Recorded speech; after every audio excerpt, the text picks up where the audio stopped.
heading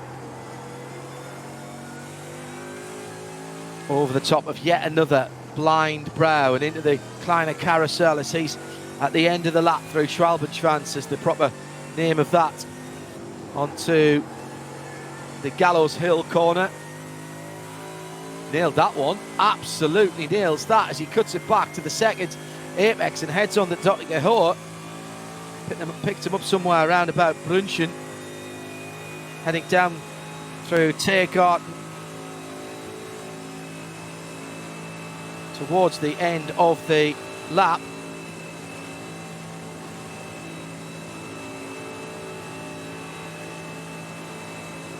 Reading a chapter of his book on his e-reader at the moment. Interesting to see, stayed up to the left-hand side there under the Bilstein Bridge. Didn't drift across to the right, but that's an easy flat left kink. Brakes insanely late up the hill, all the way past the second apex, almost clipping the edge of the Armcore on the left-hand side. At the end of the lap now, drags the car to the left-hand side as he's got traffic coming out onto the start-finish line, and goes through into fourth position for Heusingfeld 101. So it's BMW Bank, Niels Koch, Sindre Setzes for Manfilter, Marler Racing Team, Augustin Canapino, the Argentinian driver in the 186 in third. Chris Tadulu at the moment on the outside of row 2 from Fabio Gross for Schnitzelarm Racing, then BS Competitions Beitsgewässer. Christian Andreas Franks for Phoenix. Jens Althaus makes up the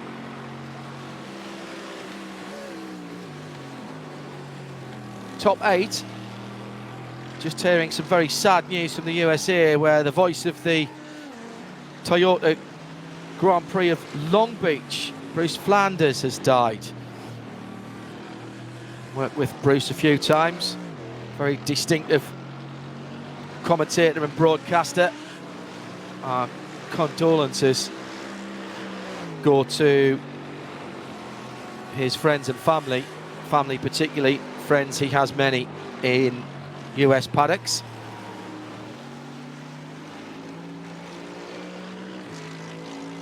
News just coming to us a few moments ago.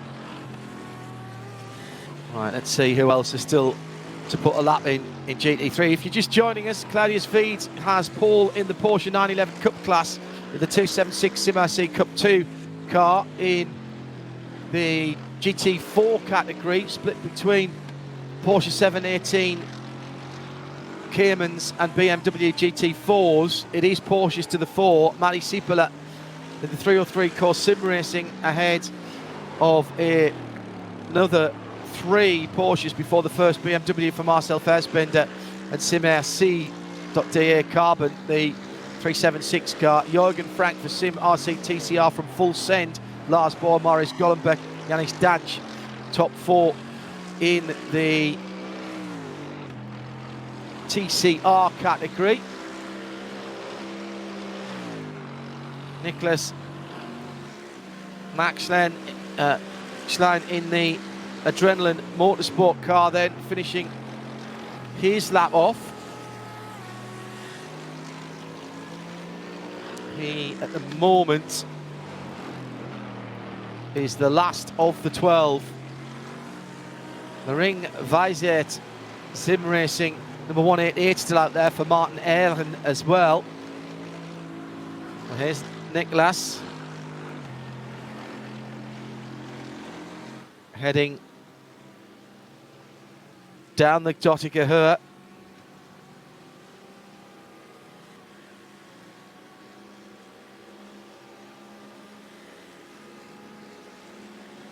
Just behind him there, I think that is Martin Erlen. Yes, it is, in the Ring Weisert Sim Racing car. So these are the last 2 cars to qualify.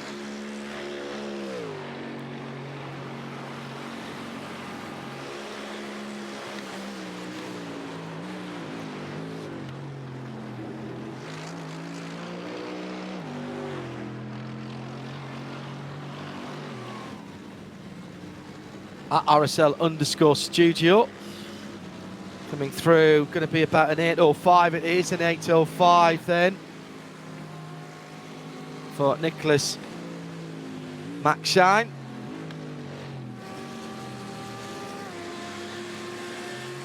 And the last couple of cars just coming through. There's Christian Andreas Franz going through in the yellow Audi. Coming through now, Cedric Freiberghaus for the Phoenix Racing Esport Orange team, currently 10th position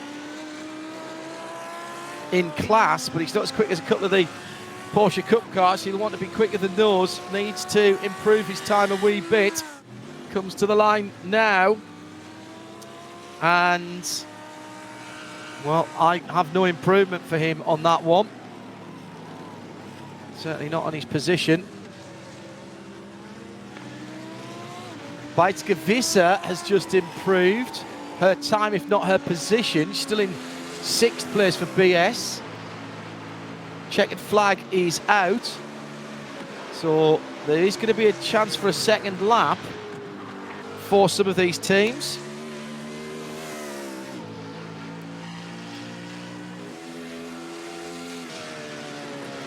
Here's Koch then for BMW Bank, is the pole sitter. Should get the opportunity to finish this lap.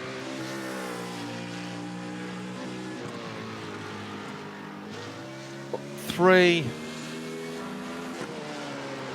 That's still, excuse me, I think I said checkered flag. Still 7 minutes remaining, my apologies.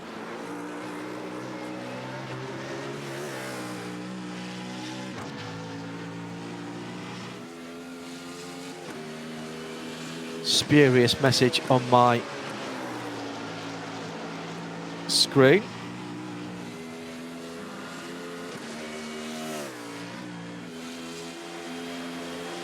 Real pressure in these qualifying sessions. You've heard us talk to the winners in the past here on Radio Show Limited for these VCO events, and this is round 7 of the Digital Nürburgring Langstrecken-Serie, powered by VCO, a virtual competition organisation.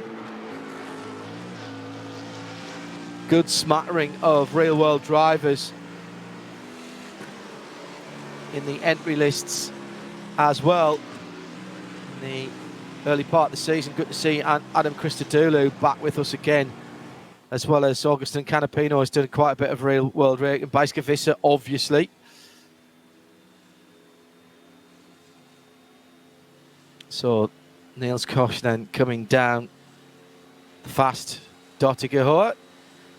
Public road to, well, actually to both sides, but mainly to the driver's left here, which can be somewhat off-putting if you're just tootling down towards sign-on and registration, which is at the garage, the petrol station, about halfway down on the Dottigerhohe, and you forget there's things on the track, particularly if you're driving back on the right-hand side of the road, of course, in Germany, and something goes past you at 300 plus Ks, which seems to be just coming over your right shoulder, and you think he's overtaking you effectively on the hard shoulder of the road to your right.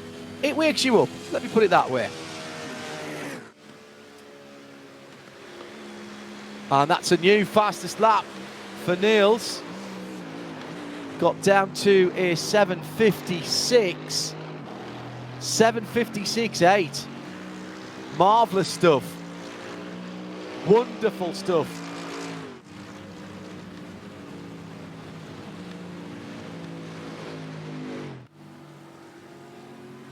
There's the HTP car going through for Sindre Setsats. 7:59, his best. 8:01 last time around. Martin Erlen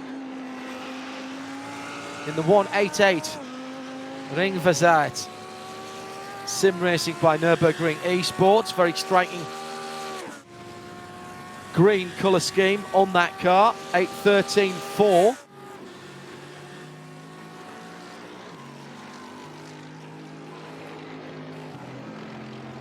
See who's improved. Well, we mentioned Beitske. She improved to an 8:04, 8:05 for Nicholas Mal at Maxine for Adrenaline in 6th,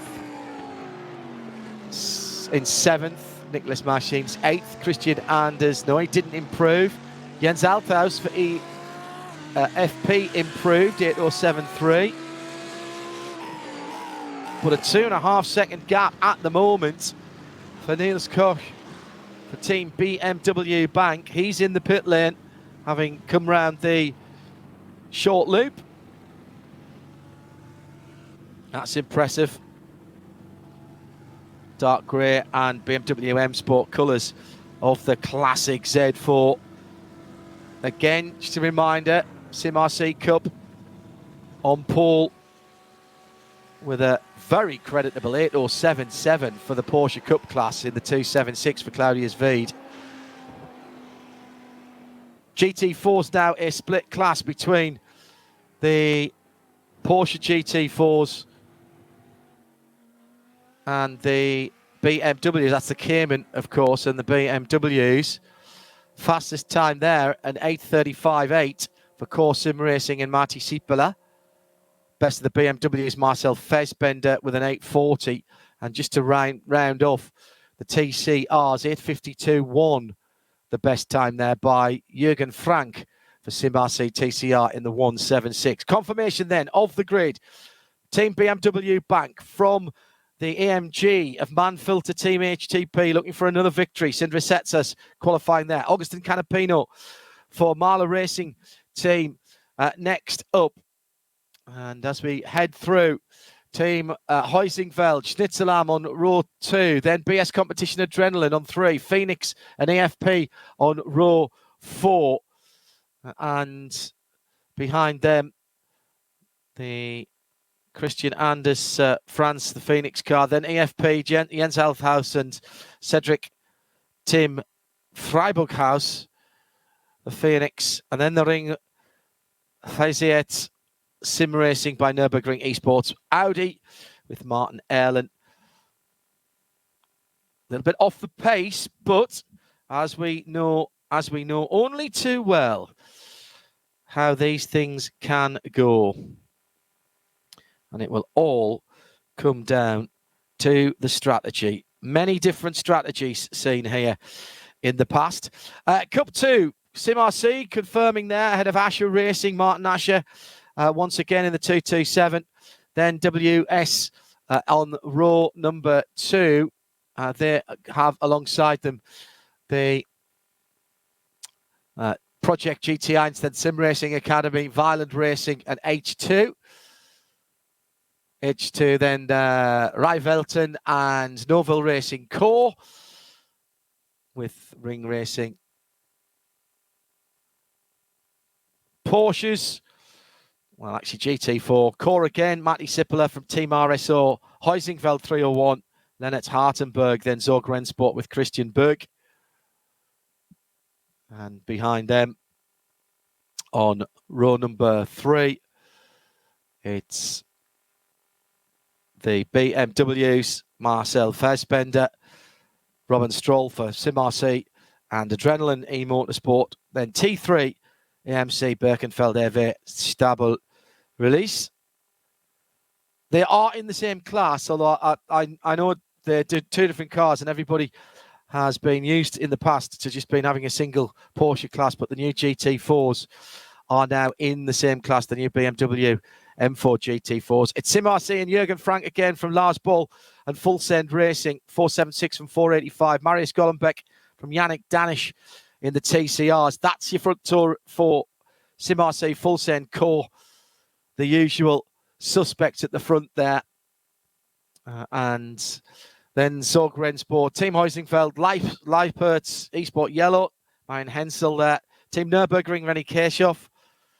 WS Racing by Nürburgring, Matthias Sauer as well in 8th position. And then Dominik Spickler in the Dörner Motorsport Club EV Audi. All Audis in the TCR category. But the news this week that in the real world, due to COVID, Mazda have shelved their Mazda 3 TCR effort, which is a great shame because that was looking very good indeed from the early pictures that I'd seen of the car as it was being developed. So no need for the cars to do the warm-up lap here. They all get gridded up on the run down past. In fact, where you come on in the tourist far and the tourist laps, just on the right-hand side, the little red cabin where you get your ring cart swiped and buy yourself how many laps you think you want, and then head off into the wild blue yonder. It's always a bit scary first time you go back there after a wee while. It's John Hindhaugh for RSL and VCO with the 7th round of the Digital Nürburgring Langstrecken-Serie. It's the NIMEX 3-hour on the Nürburgring Nordschleife. And it's Nils Koch and Sindre Setzes for Team BMW Bank and Manfilter who will lead them off. What is the tactics going to be? What are the tactics going to be in this race? 20 seconds before we roll the Porsche safety car that is sitting at the front of the field. Got a couple of cars missing, including Augustin Canapino. He's not there on row 2, and I don't think Fabio Grossa was there either for Schnitzelam. Couldn't see the bright yellow. Just dropped in there now. Okay, that's good. Both of those cars having dropped in, and that will allow the Porsche safety car to roll down. Are you ready? I've been missing this. It seems ages since we've done a DNLS. Just after 7 o'clock in the evening, CEST, Central European Summertime. And it will be the big GT3s at the front. A full grid of 41 cars. Heading down towards Tiergarten, the end of the lap.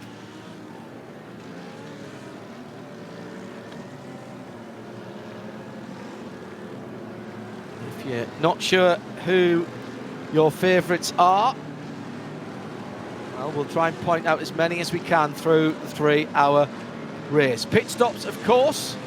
Tactics, absolutely. Probably in this heat, I would think no more than 7 laps for the GT3s. Possibly only 6. It may well be tyre determined rather than fuel determined here. I don't see Canapino. I don't see Canapino in the Marla Racing 186 car. No, he's in the pits. That's why he's showing in the pits. Nicholas Maxshine from Adrenaline as well for the moment, showing in the pits as well as we are green and running. Watch those cars join in from later. BMW Bank. There's Canapino in the white fronted Audi sitting in the pits. He missed getting onto the grid. The Schnitzelam car that I thought was missing, that is there. That at the moment 4th in line. The second of the 2 highlight the yellow Mercedes-Benz is through the Haug hook for the first time, and BMW Bank in the hands of Niels Koch leads out from Sindre Setzes, Adam Christian Dulu. Good start for Team Huizingveld. Then Schnitzelam, BS Competition, Beitske-Visser, from Christian France, then Phoenix, and then his teammate Cedric Velberghaus in there as well. Here comes the Get Speed car down the inside, can't miss that one, with Fabian Schiller in the bright red Vodafone car. A spin for the number 5, that's Freiberghaus. The light blue Phoenix goes around at the first time of asking into the hairpin short Grand Prix circuit, remember. Now, the Porsche Cup class, all Porsches, all the 911 GT 3Rs, which are the Porsche Cup cars. Taku Watanabe starting for Novel Racing ahead of the Claudius Feed Sim RC Cup. Now, that's a change then. No, he's in the pit lane now. Shown in the pit lane from Claudius Feed, who is in the pole position. On the left-hand side of the picture is the bright yellow of Martin Asher, who gets the 276 into the lead. 276 is Feed, excuse me. Asher's in the 227. Both with the Asher Racing logos on them. Round the outside from the pole man. Gets it done, spin in the middle of the pack. But mercifully, he's not hit. The bright green Project GT1 DE, Lucas Lippert. And presumably then all those cars that started in the pit lane have been allowed to go now. Canapino, Makshan and Watanabe have indeed have been released as the pole man, Veed from Asher, from Ole Schumann for WS Racing, and then Tobias. Ruth 2 for Violent Racing. Then Nicholas last. Here comes the GT4 class, BMWs and Porsches. Porsches to the front of that field. Dominic Spicker for Durner Motorsport Club. He's out of position. He must be in the pits as well. So it's Matti Sipala. So a lot of cars starting from the pit lane. Sipala from pole in the 303 goes to the racing line, and then behind him it's 4 wide with a BMW trying to squeeze in among the Porsches, but not quite so handy on the brakes as the Cayman 718s ahead. And that's the Sim. That was the Sim RC Carbon. That was Marcel Fassbender, again in the Asher Racing colours, the yellow with the AR on the side of the door. Drops into 5th place. Drops into 5th place, yeah.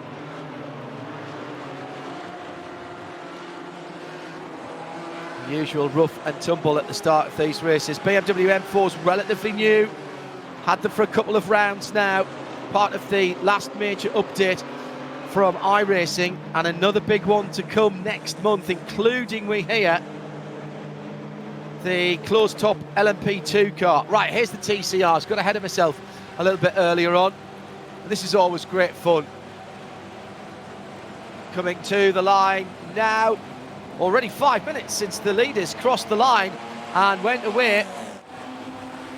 So Felix Luding from Steen Ledger. Sim TCR, up goes Marius Gullenbeck in the car, Sim Racing TCR number 403. Nice move into second, that orange and white car, red, white and black if you wish. Wide on the outside, the 404 of Marcel T, Team Huizingveld. He's lost a couple of places there. Good start again though by all the pole sitters. Have really started well, haven't they? At RSL_studio if you want to get in touch. Hello to Team Valkenhorst who are listening in and watching as well. Sound video-show.co.uk. Let's pick up the GT Battle Team Snitchelau right up the tailpipes of Adam Christodoulou, who's in the Huizingveld black, silver and red car, as they round the left-hander that is on the far side of the circuit before they drop into the carousel. Marvellous, absolutely marvellous stuff. Out of the carousel then, heading up towards her act. And then the outstanding section through Wipperman, Eichbach and down to Brunchen. Good spot to watch at Brunchen. They'll come to that in a wee moment. Schnitzelau, that very bright yellow car sitting in behind the darkest similar machine. As they head down now towards, over the brow rather, and now down towards the left-hander before Brunchen. Take the block paving on the outside, climbing up out of Brunchen. Love it the bits. Fast, committed, and here comes Fabio Grosser for Schnitzelau Racing. Behind them, not too far behind them either, is Beitzke Visser. But a couple of seconds back, she's got Christian Andreas Frank for Phoenix Racing right on her rear wing. Flat out through Flansgarden, down towards the Schwalbenschwanz. Another bridge to cross before they get to that area of the track. Oh, no. Was there a little mistake there? Oh no, that's first and second, excuse me. Niels Koch goes through the Kleiner carousel and onto the Gallows Hill. That triple pressure right-hander that leads onto the Dottinger. Fabio Grossa still right there. Adam Christodoulou. Amazingly, Adam Christodoulou, with the number 2 behind it, means he was the second person to register that name on iRacing. You wouldn't have thought there'd be another one that was into his racing. Massive, massive draft down the long Dottinger, and Grossa pulls out to the right-hand side in the Schnitzelarm Racing, the car sponsored by the Schnitzel restaurant chain. I've left it as long as I could. We're 8 minutes in, and it's the first time I've mentioned the Schnitzel restaurant chain. Towards the end of the lap, Niels Koch's gone through. Sindre Settas in second, a couple of seconds back, then 3.4 seconds back to that battle we were watching. Fabio Gross and Adam Christodoulou now in fourth. Beitske-Visser is another 2.5 seconds further back, and he's pulled out to just over a second on Christian Andreas Franz. In the Cup class, the gorgeous, sonorous sounds in the forest of the flat 6 Porsche engine being tortured by Gladys Veed and Martin Asher, who are first and second, both with the Asher Racing logos on the cars, the AR. Coming through to the end of their first racing lap as well. Ah, magnificent. Wherever you are in the world, sound, vision, enhanced timing, we have it here for you on the RS3 channel for you this weekend. Plenty of hard racing that we've seen in the last 6 rounds, and nothing to suggest there will be anything different here.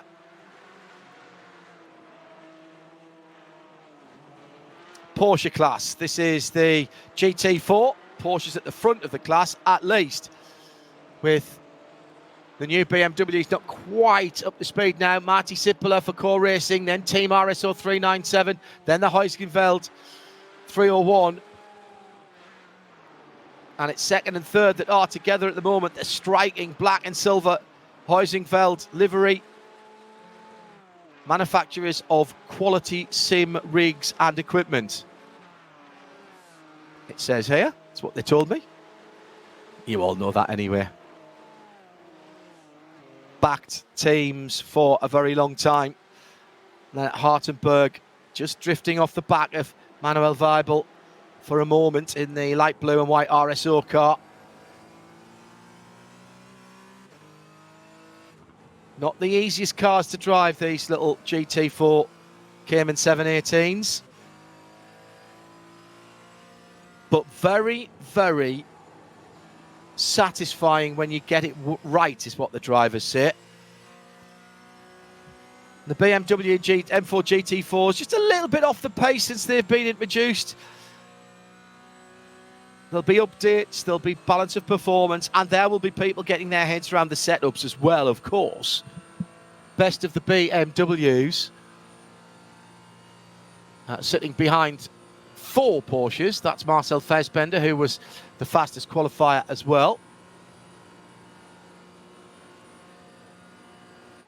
Drafting effect taking a little bit of an advantage then for the Heusgenfeld car, who pulls out to the right-hand side, the 301. Lennart goes round the outside even before we get to the braking area, going up the hill.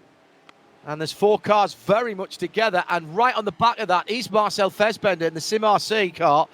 That is the first of the BMWs, and this is good. This is very good indeed for the BMWs. We've not seen them this competitive. It's tended to be almost 2 races. Now, I did see there was a few people that started from the pits. Ole Schumann, WS Racing by Nürburgring, and Bendix Warmeyer for AMC Birkenfeld. They are both listed in the pit, so they've had very early problems. They did start the race, did about a quarter to a half of a lap but they are listed back in the pits. That suggests to me they've quit back to the pits. That'll get them a tow back penalty plus any damage repairs that they need. Actually, let me just have a look at those times and see. Yeah.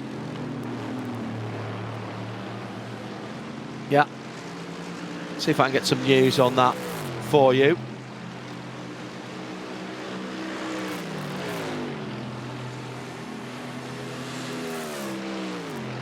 Back at the sharp end of the field, Fabio Grossa hasn't been able to shake Adam Christodoulou. You want action? Directly goes back to TCR. Always action in TCR. Looks like Felix Luding's dropped back to second. Yes, he has. That's Steen in front of him. Steen Ledger.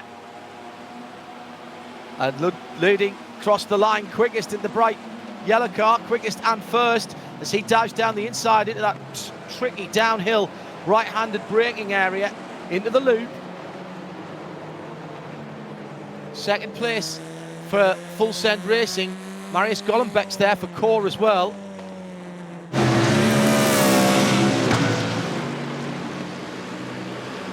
In time back to third and fourth in GT3 top class. Adam Christodoulou will know the Snitzelam logo very well because he's been staring at it for 10 miles or so already. In fact, probably a little more than that. Two similar AMG GT3s then battling for third position. Here's how they stand in the opening running. Team BMW back from pole position. Nils Koch has about 3.5 seconds on Sindre Setsas for Manfilter TBHTP. That's another AMG GT3. Then this battle that we've been talking about. Fabio Gross and Adam Christodoulou in another couple of AMG GT3s. They've got about 2.5 seconds on Beitske Visser, who's got 5 seconds on Fabian Schiller for Vodafone, who's made his way through to 6th position ahead of Phoenix Racing's Christian Andreas Franz. Dennis Jens Althaus for EFP. Marla Agustin Canapino started from the pit lane after the GT3s went by, I reckon, and he's made his way up to 9th. But he's 30 seconds already behind the leaders.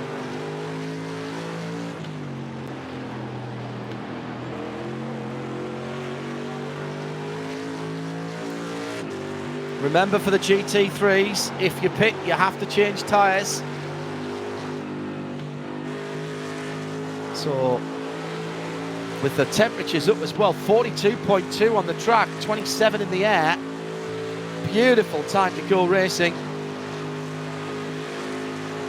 And just wonder whether, once again, this is a race that will be broken up into bite-sized pieces, determined by the tyre performance rather than by the fuel load. Have been 1 or 2 changes in the fuel loads over the last few races, but then again, the heat is what has been causing issues at the front of the field in terms of tyre life. Christodoulou's got a good run here, but wasn't able to make the pass before the twisty Tiergarten end of the Dottigehoer across the line.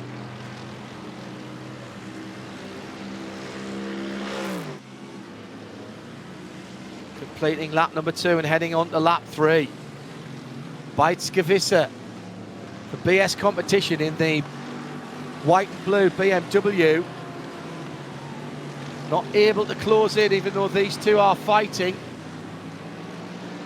Schiller up to 6th position in the Vodafone car, with Phoenix and Christian Andres Franz now 0.3 of a second behind. So that's a decent battle as well. For the moment, it's gone the way of Fabian Schiller, who's on fire at the moment. Just 20 seconds off the leader.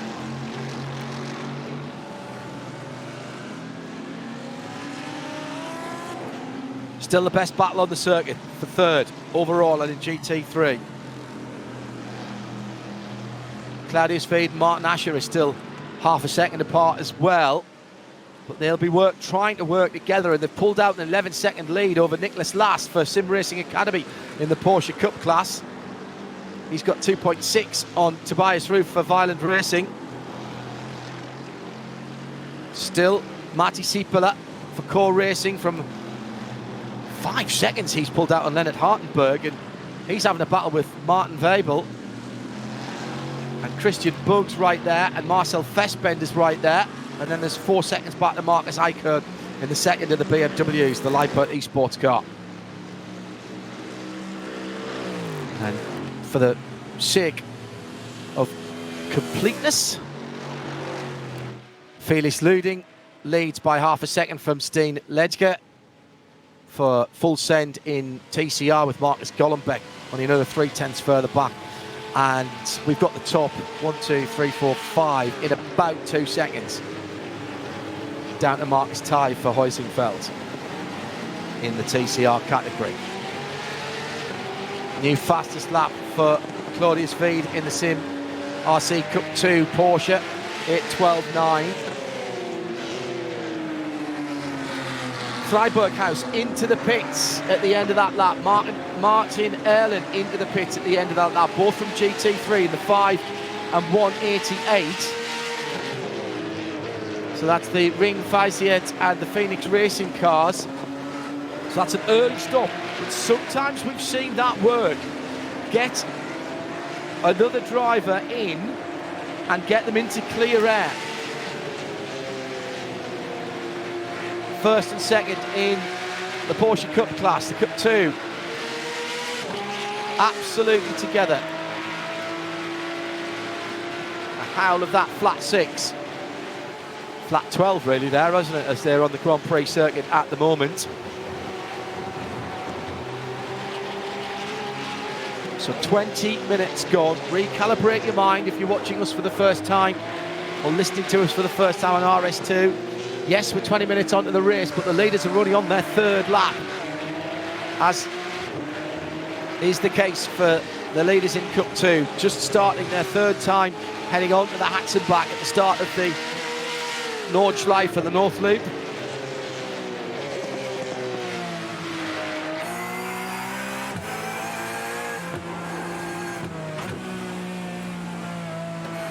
Claudius Veed then leading out with his mirrors full of Martin Asher. Formation driving at the moment by these two, both carrying the Asher Racing decals. What I'm not seeing is Martin Asher making any kind of hostile move towards Claudius at the moment. And this is good news, because they're all of us, at the start of the lap they were 10 seconds up, now they're 13 seconds up. So these two are stretching away. What I don't know this week is whether Martin has got a co-driver. He's often done this himself. Well, he's got Marcus Jirak listed with him. Claudius Veed has got Simon Grossman listed with him on the entry list. Not always exactly as I've printed it out, and indeed there are a few gaps in the entry list that I have here for some of the drivers, which I'm filling in as we go along here. This battle for the lead going through to the end of the Foxhole. To me that Martin might just be a tiny bit quicker at the moment. And an R4 stood up towards Metzgerfeld. You climb up to the top of the hill, where they are now. Lovely crisp gear changes, but not too hurried from Martin Asher. Now down into Callan-Hart. Late down change. Another shift up here. Yeah, little short shift. Coming down towards the bottom of the hill. And the hairpin.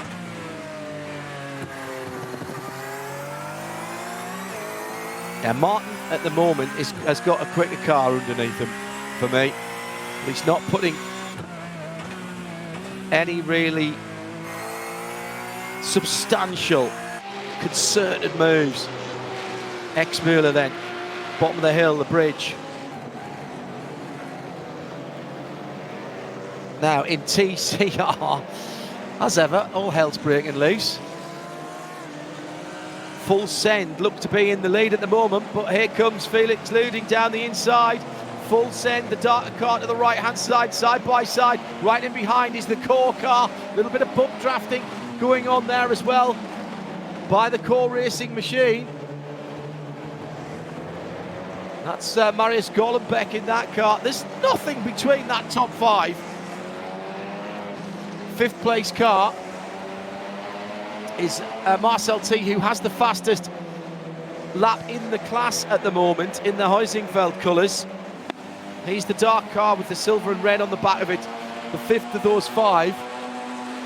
So it's Simarcy, Full Send, Core, Zorg Rensport, the car I haven't mentioned, Yannick Danish, and they're all attacking and defending. Unless you're right at the back or right at the front. Right at the front you're just defending, right at the back you're just attacking. The three in the middle have got their heads twisting round like a demented owl at the moment. Those three, they don't know where to look. Really good driving.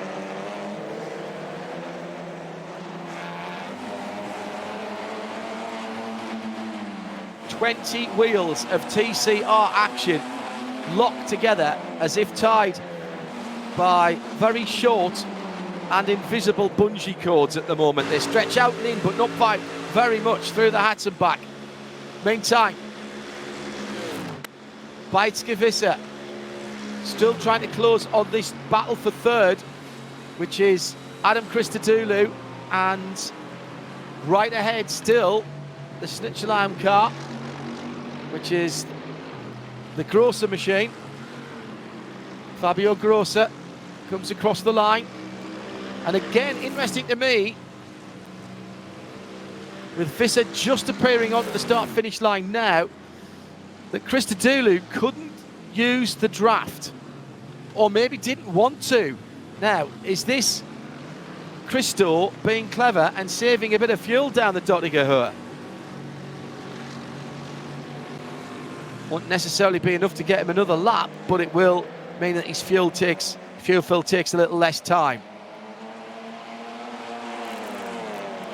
In the Foxhall TCR category, once again, Felix Luding leads 5 cars with Marcel T on the back for Huizingveld.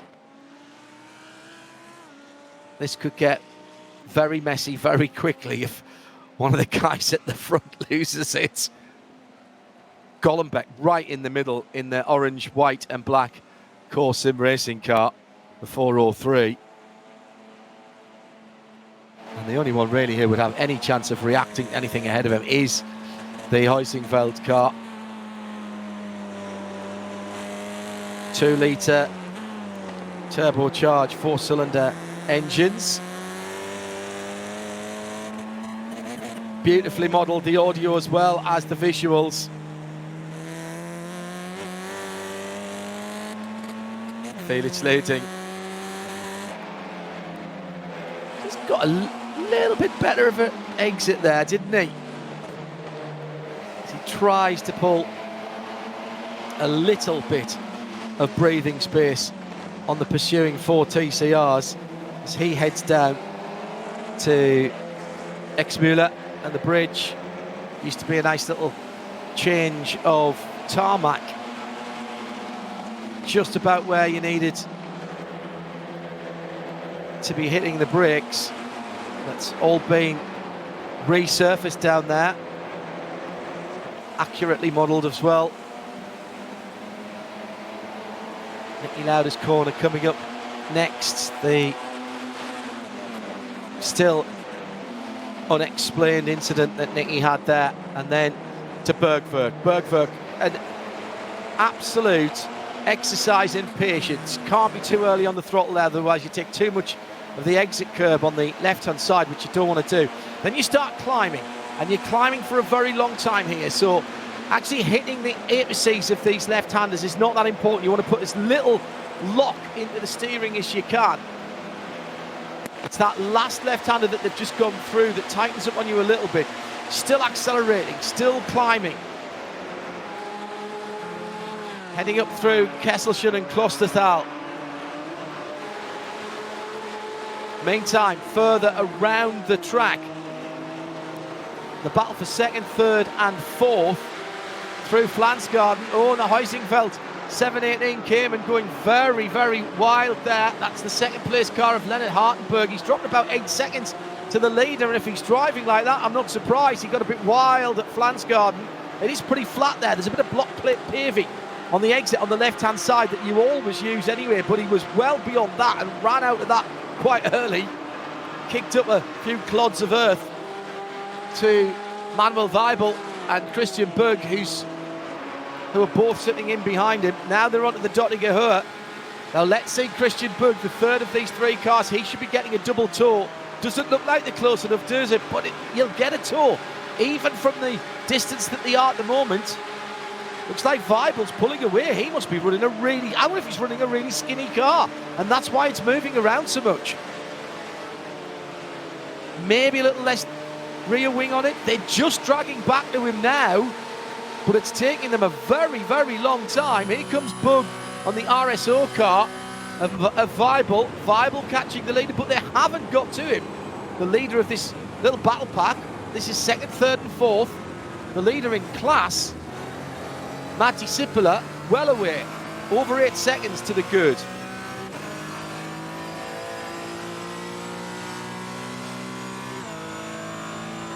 At the front of the field, the gap between first and second, Niels Koch to Sindre sets us now 6 seconds.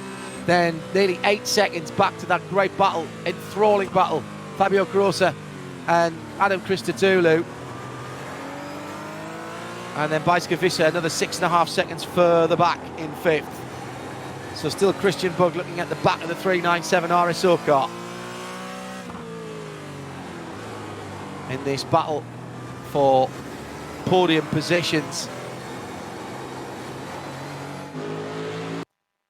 In the GT4 category, Adam Christodoulou looking at the back of Fabio Grossa. He's in the Graciola carousel.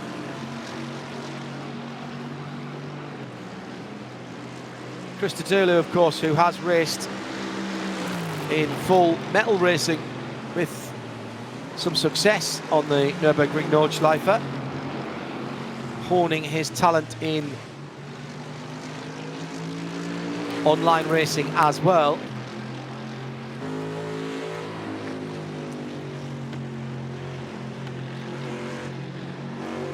Part of a growing number of drivers in the long-established Mofor Racing League, including some of our RSL staff you'll find in there. Their club league, I was informed by Joe Bradley, who's on commentary duty at Thruxton this weekend for a classic real-world event. Now it's pouring with rain and forecast to be slightly wetter tomorrow. Yeah, Bradley just telling me that their club league has gone from the Skippy car to the SR8 Radical in their weekly racing league. It's changed recently. The SR8 just a little bit more lazy than the SR3, which I've raced in real life, which is a grand little car. Obviously the SR8 with effectively 2 4-cylinder Suzuki engines on a common crank for just under 3 litres of V8. And that is a little quicker down the straight, but I just found it a little more cumbersome through the corners. Downforce car, of course, paddle shift, 2-pedal car.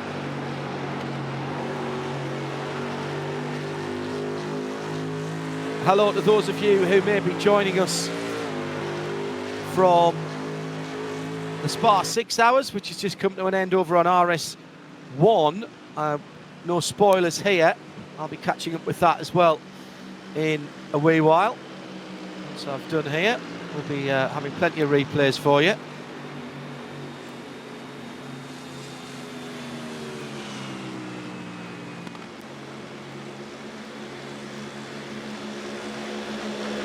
was Bruce Jones and Johnny Palmer who were on duty there at RSL Studio if you want to talk to us. Still got plenty of racing here, just under 2.5 hours, waiting to hear and see what the strategy is going to be from the leading cars. We've had a couple of cars that have stopped early, but none of the leaders. Marla Racing, Augustin Canapino started from the pits, as did Adrenaline, the 1-2-2 at the front of the field. Cup class, Claudius V, and now just a couple of tenths ahead. In fact, these two have been working in tandem for my money. 16 seconds now they've pulled out over Nicholas Last, who is in third, from Tobias Riff in fourth, another 6.5 seconds further back. Chris Herker for Renvelten Pro Team is closing in on Thomas Asmussen for 5th position in the H2 performance team, but he's a couple of seconds back, just under. I just don't get the feeling that these two, effectively teammates under the Asher Racing sponsorship. And you notice that the Sim RC Cup car have got, with Claudius in, has got the Asher Racing logo on. It's also on Martin's car. Now he's got a really good draft. Martin pulls up to the back of Claudius. They're halfway down the Dottinger Hall. Sweep out to the left-hand side. Return the favour? I think probably so. You might just see Claudius pull back in behind him in here and get the draft back. They've been very respectful of each other. You could get at least another couple of Porsches in that gap, and probably if they weren't racing together as a team here, we might well have, certainly have done in the past. To the end of the lap then, new race leader Martin Asher goes ahead in the Porsche Cup 2 category, coming through to complete their 4th lap. Now will Claudius have a go into turn 1 on the brakes? Asher sort of defends, goes early into the pit lane exit. Buffalo Gals around the outside, possibly. No, again, respectful from those two.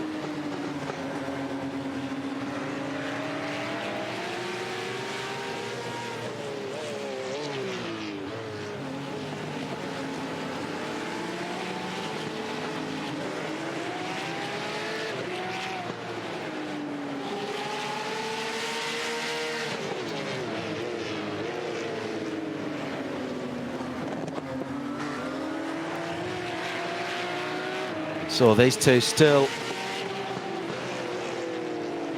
I was going to say still battling. I'm still not certain that they are battling away.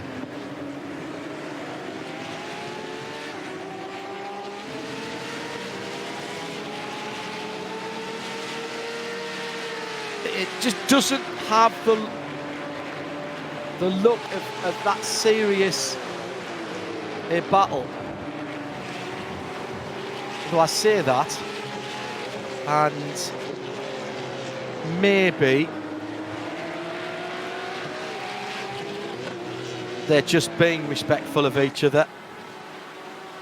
Could be. I suppose that they don't want to put themselves in trouble so early. Matty Siepel has done a cracking job for Core in the GT4 category now, with two different manufacturers there, Porsche and BMW. The battle is behind him, but some weight behind him. He's got about 10 seconds on Lennart Hartenberg for Huizingveld. Then it's Manuel Viable for Team RSO. And behind that,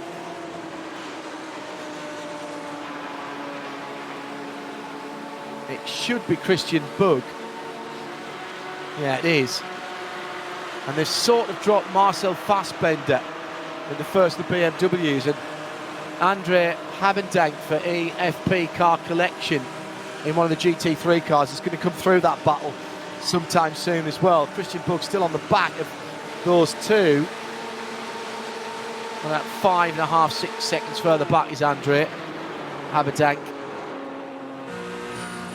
So Verbal having another look in that RSO 397 car as they come to the end of the lap through the Tiergarten and onto the Grand Prix track again. Doing your tourist foreign, you return hard left. If you turn hard left, you'd have been in the Dorrant having a cup of tea. Turn hard right.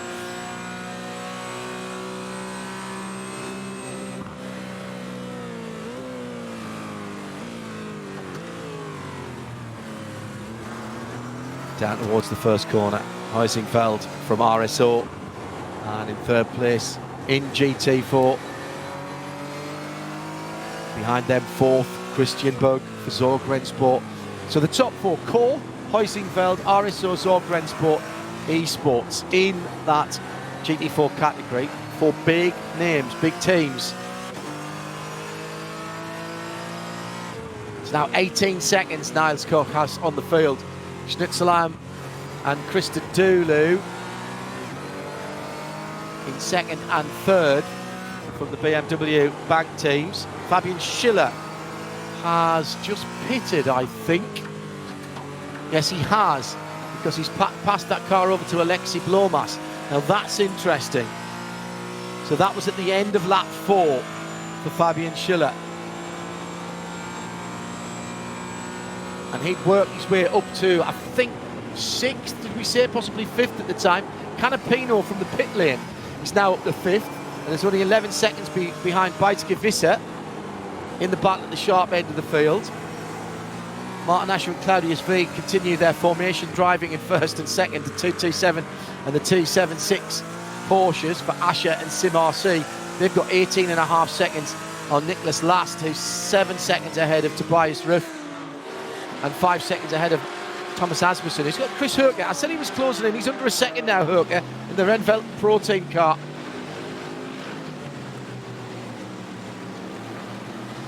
So Gross and Christodoulou now battling for second place. The other car that's pitted, of course, is the Manfilter HTPT.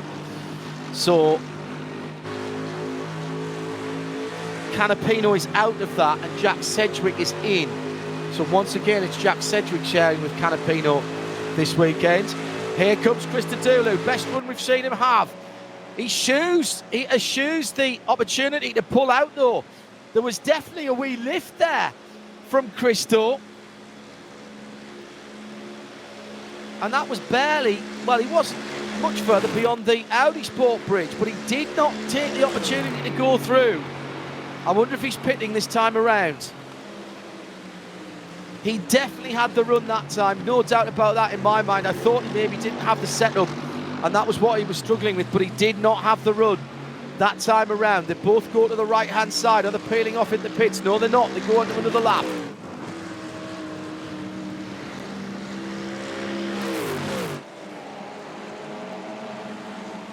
So Get Speed Performance, Fabian Schiller out, as we mentioned.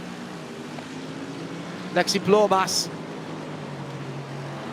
or Axeli, at Axeli as he's known, in for a double stint, we hear now from the team. So there's the first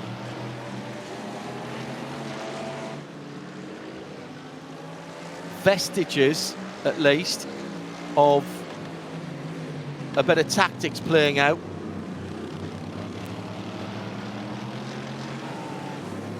...23 or 24 laps, maybe, depending on the pace and the heat. Still 43 on the track, 27 in the air. Going to be taking it out of these tyres.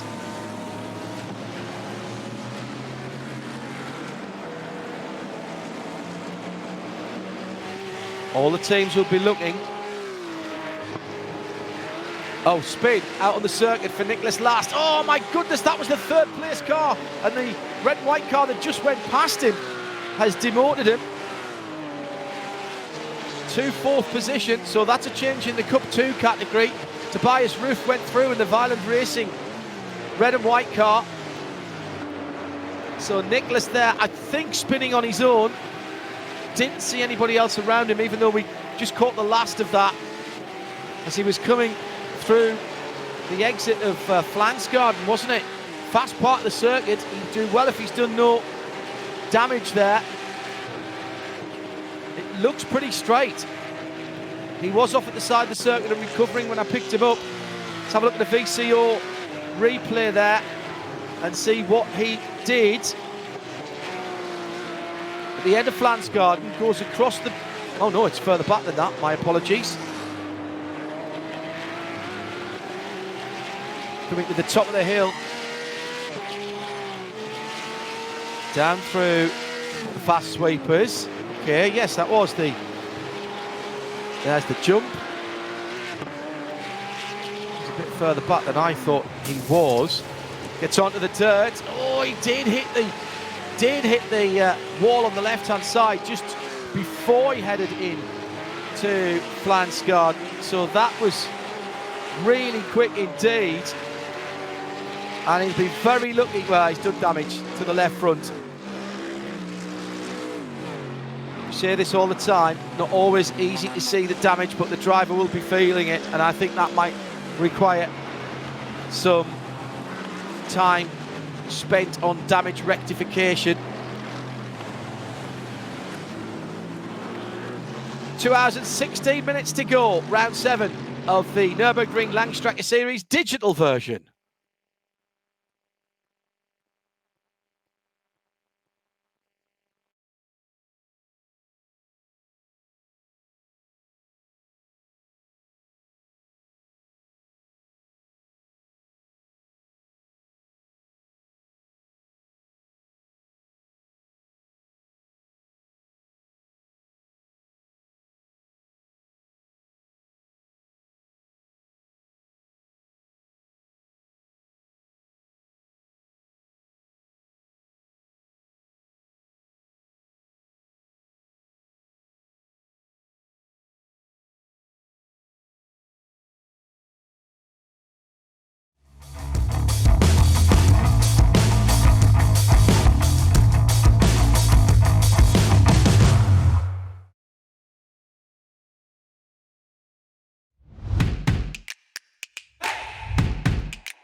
With somewhere in the region of 2¼ hours to go.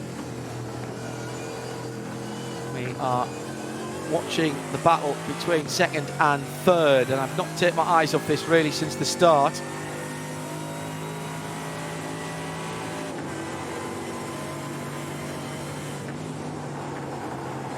In fact, it's the battle for the lead now, isn't it, of course? Because we have had a stop by the BMW, Team BMW Bank car. Nils has got out of that car and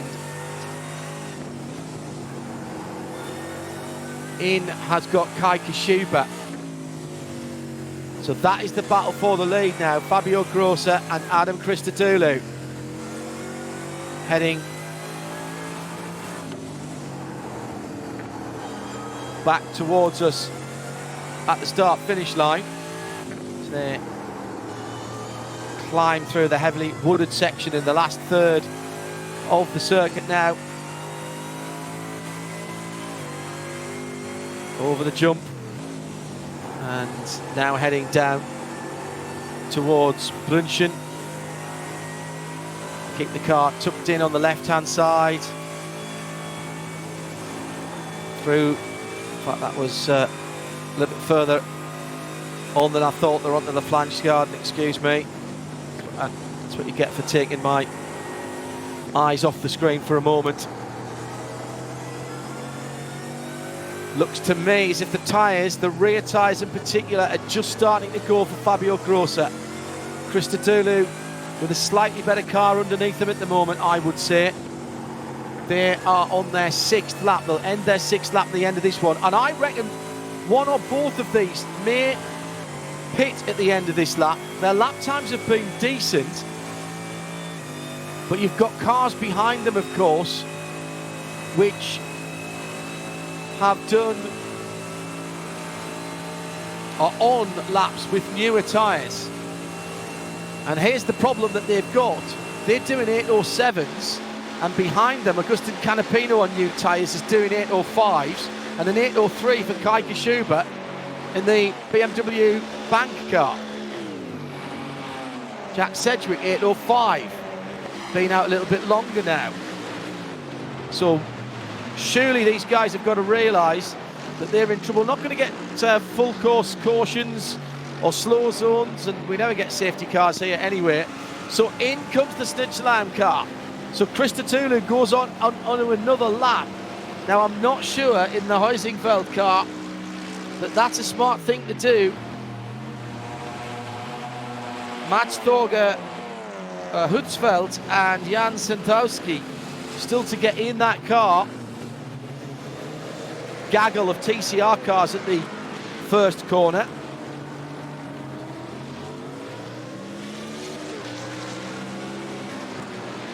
And that is led by the core car.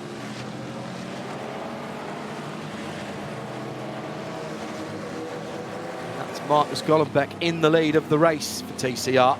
So the 5 has become 4. So who have we dropped? The Zorg Rennsport car has been into the pits, I reckon. Yeah, it is in the pits now, so that's dropped out of that top 5 battle, which is now left to Gollenbeck for core. Sim Racing TCR Felix Luding in the yellow and black car in second. Full send now in third, the 485, the dark coloured car, and the second of the dark coloured cars in there. Now fourth is the Huizingveld car, the silver, black and red.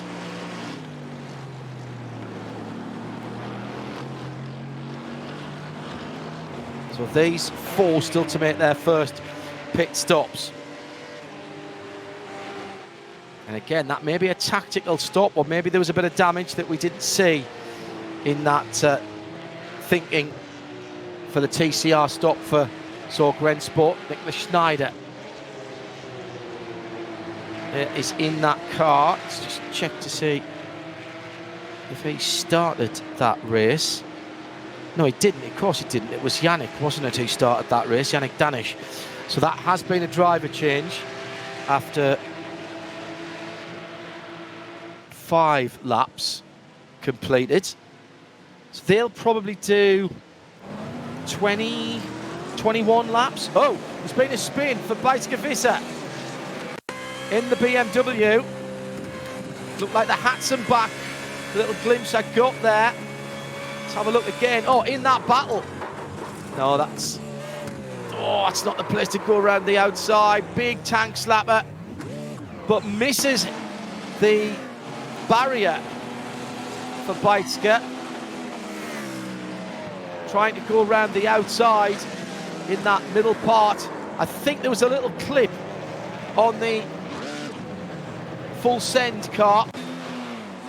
And then Bijtske finding reverse, or at least trying to find reverse and continue. There may be some slight damage to the left rear of that BMW Z4 and to the right front of the Audi of Marcel T for the Steam. It is, of course, isn't it? Steam Ledger in the Full Send Racing 485 car, and that's allowed the leading pair just to pull away by a second or so and split that battle up. That's absolutely typical Nürburgring, isn't it? Faster cars coming through.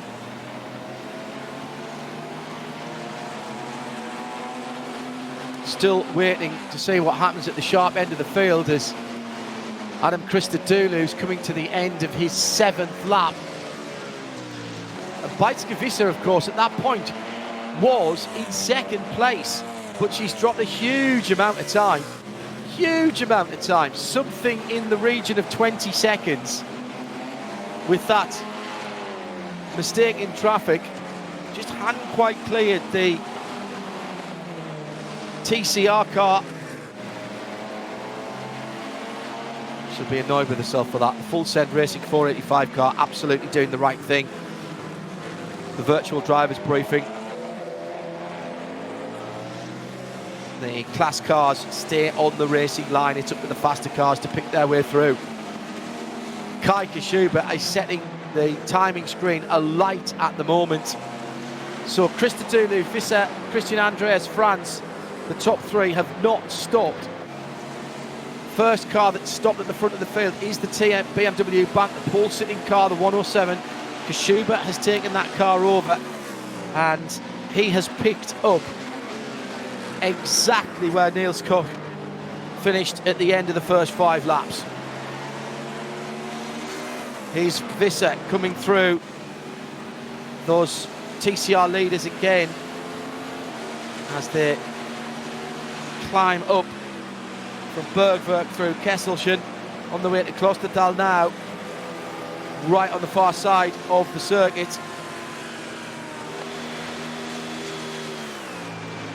Christodoulou surely has to pit this time around.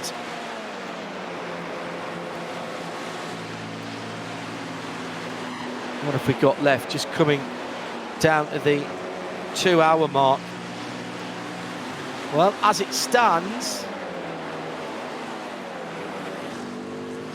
22 or 23 laps, I reckon, this race. Been a bit of an argy and bargy. Oh, big spin again for the bright green.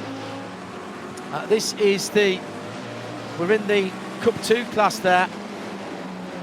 And that bright green Porsche was the one we saw spinning early in the race. And that's gone around again.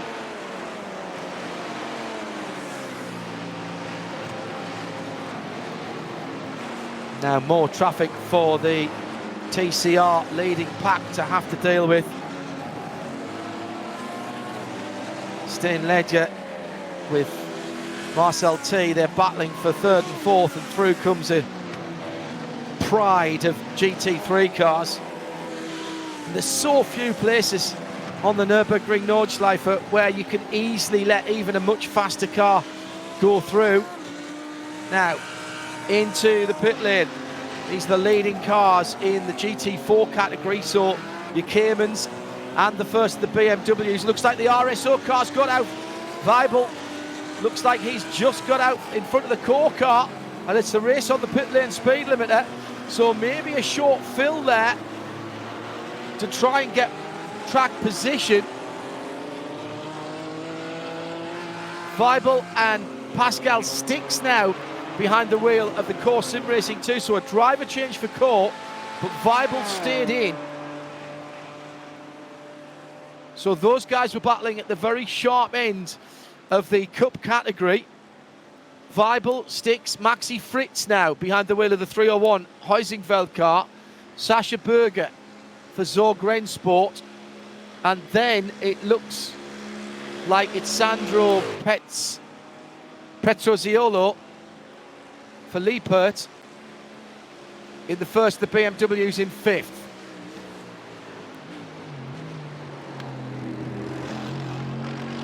Here comes the overall leader to the end of the lap. It's Adam Christodoulou for Huizingveld. And this time he surely will come into the pit lane. This will be the end of 7 laps. We expect to see a driver change to Mats Thorger Hothfeld. But Svelte will then hand over to Sentowski, and that's spot on the hour, or just under the hour. But I don't think there would have been very much more in the tank there for Adam. Here comes Beitske. Beitske-Visser did a pretty good job. She'll be cursing her luck. And that slight misjudgment going through the TCR lead battle. The bright yellow Phoenix Audi, I think, will come in as well for Christian Andreas France, should do, and is. So that should allow Kaike Schubert to come through any second now. And there he is. My goodness, he'd already closed right up on them. Here come the TCR cars. The leading TCR cars are into the pit lane as well. And that looked to me as though it's the top four coming in. Luding was leading there from Gollenbeck, from Ledger, and then Ty. So Sim TCR, Core, Fulsend and Huizingveld, pretty much as quick as you could say that, were all together again as they came in. Matthias Sauer in the WS Racing by Nürburgring Audi should be the next one by. He's not stopped, but of course the Zorg Rennsport car has, and now has Nicholas Schneider at the wheel. So Sauer has pitted as well, as Sedgwick's gone through in second for Manfilter Team HTP Windward. That was the car that he took over relatively early on, didn't he? So that's been a net gain for the Manfilter Racing car. Sindre Setsats qualified and did the first 4 laps. Sedgwick took over, probably for a double in the middle, so that could be as many as 12 or 14 laps depending on their stint. I clearly need to put some more coal on the fire of my old computer here, because I'm still not getting the details of how many laps we might get. But we're down to the hour mark now. Let's call it 6 and a bit laps. 3 6s are 18. And if it's 3/3, that would only make it a 19 lap race, which would be a short lap indeed.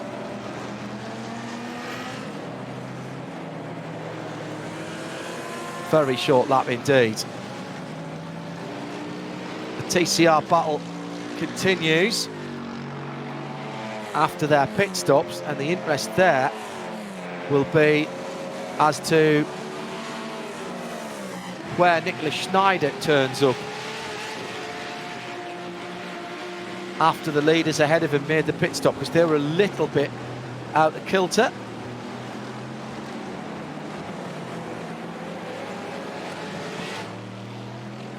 Looks to me as if Jürgen Frank has got back out in the lead from Patrick Kabinchny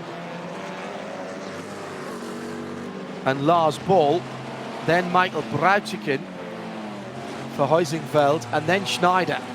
So it hasn't worked for Zorg Rennsport with that early stop.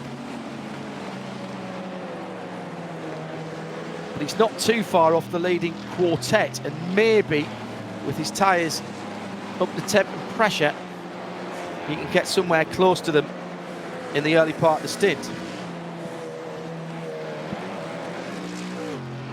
Core Racing just beaten to the punch there, coming out of the pit lane at the end of that pit stop.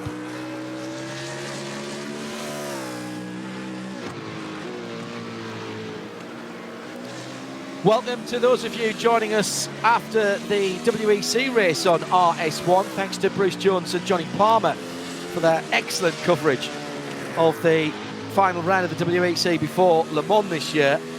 This is the DNLS round 7, the NIMEX 3-hour race. John Hindhaugh on RS3 and now RS1, and you join us just after the first hour of racing has been completed, and it's been an absolute cracker. Already the tactics are kicking in. Leading at the sharp end of the field is Kaike Schubert for Team BMW Bank. That was the car that qualified on pole position. Niels Koch did the first 5 laps and handed over to Kai relatively early on, and they've held on to the lead. But the big winner after the first round of pit stops has been Manfield to Team HTP. Jack Sedgwick went into that car even a lap earlier than the pole sitter. Now in second place, although 14 seconds behind the leader. But he's got half a minute on J-Mo Hertling for Schnitzelam Racing. So the two yellow AMG GT3s are second and third. Alexia Lomas, another big winner. Fantastic first stint for Fabian Schiller that brought that car up through the field. And Alexi got in again quite early, and the bright red Vodafone Get Speed car now just 1.3 seconds off a podium position ahead of Team Huizingveld 101, Mats Thorge Hertzfeld, who's taken over from Adam Christodoulou. Behind that, it's the Marla Racing team. Daniel Lafuente took over from Augustin Canapino, who started from the pit lane. Not entirely certain, but there was 2 or 3 cars that didn't get into their grid places in time, and he started from the pit lane after the GT3 cars had gone. The Argentinian doing very well indeed to pull that car up. 7th position at the moment, Adrenaline Motorsport, Michael Besic. In the 1-2-2 is another 16 seconds further back, and he's got 11 seconds on the BS competition BMW. Sem Bulekbazi, who's taken over from Beitske-Visser, who was up to second at one place on the pit lane rotation and driving really well, but caught up her left rear wheel with a TCR car when putting a lap on the top 4 who were battling on the Hatzenbach. In the early part of the lap, that lost her the better part of 20 seconds. Kevin Volk is now behind the wheel of the Phoenix Racing eSport Bright yellow with the red stripe, the number 14 car. He's 9th, and those 9 cars are within 95 seconds of each other at the sharp end of the GT3 field. EFP and Andres Haberding, Martin Erlen, Ring Vezet, Sim Racing and Cedric Ting Freiburghaus for Phoenix. They are all out of position with other classes between them having had issues, starting from the pit lane as well for some of those cars, but they have not been able to fire their way back through onto the back. So Haberdang in 10th in class, but he's 17th overall with pretty much the whole of the Porsche Cup 2 class behind him. Then it's the Ring Faziad Sim Racing by Nürburgring Esports, Martin Erlen, who's been in that car since the start, the green and white Audi, but he's 5.5 minutes back to the leader. And then Cedric Tim Freiburghaus stopped early in the Phoenix Racing car, the lighter blue with the red stripe, and that's the end of the top dozen in GT3. In the 911 Cup class, Simon Grossman leads for Sim RC Cup 2. They've stopped, as have all the GT3 cars I've mentioned. Asher Racing and Martin Asher, who didn't hand over, I noticed at that pit stop. Well, Simon Grossman is listed against, Marcus Hirak is listed against that car. Martin in the black and dark red machine was having a pretty decent battle with the black and yellow car at the start of the race, but they both have the same sponsor, Asher Racing, so I'm not sure how real the battles were. Lars Bermanier has taken over the 3rd place Violent Racing machine, but there is damage on that car, and that's costing them top speed and a bit of handling right front with some damage on that car. H2 Performance are in 4th with Manuel Meyer. It's the black number 222. And all of these cars again have made their first stops. Behind that in the Cup class is Bernd Sabel for Project GT1.de. That's the 285 car. It's the mostly green car with a grey stripe over the roof. Great liveries, yeah? Fantastic. He's about 1.25 minutes away from the leader. Samir Ibrahimi, Renvelten Pro Teams Porsche. He's another 12 seconds further back in the 249. So the bright orange rear wing, easy to spot.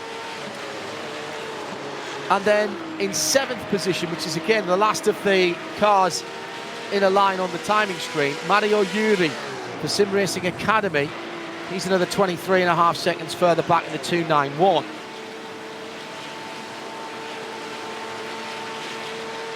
Racing Academy colours of grey, red and black. And again, that car's been off the road, clattered the barriers, and that's got left front damage. But they have been into the pits and they've had some rectification done on that, and it seems to be picking up its pace and looking pretty good. In the GT4 category, actually we'll go to 8th in the Porsche class.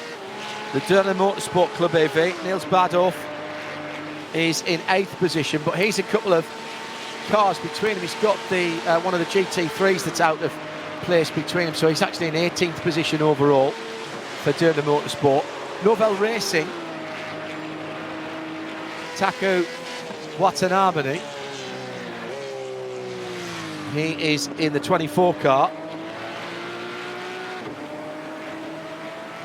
That's the blue machine, and he's got a car between himself as well, hasn't he? Behind him, about another minute further back, Pascal. Oh no, hang on a second, that's a GT4 car. So that is all of the Cup cars, isn't it? That's the 9 Cup cars. Yes, it is. I see Porsche and I just want to move on. So Watanabe for the Novell Racing and Thring Racing in 9th. GT4 starts at 21st overall. And that then is Pascal Stix for Core Sim Racing in the 303. In second in that class is Manuel Weibel in the RSO, the blue and white car. And Maxi Fritz for Huizinfeld and Sorg Rennsport. Those are the 4 that's been battling the Porsche Cayman GT4s, still ruling the roost in GT4, even after the introduction of the M4 GT4 a couple of months ago now. So Stix leads it out from Weibel for RSO. Again, all have made their first pit stops in the teal, blue and white number 397. It's got about 5 seconds to make up on the leader. Maxi Fritz has taken over the Huizinfeld 301 car in 3rd, which is in the silver, black and red colours of Team Huizinfeld with the big H on the front.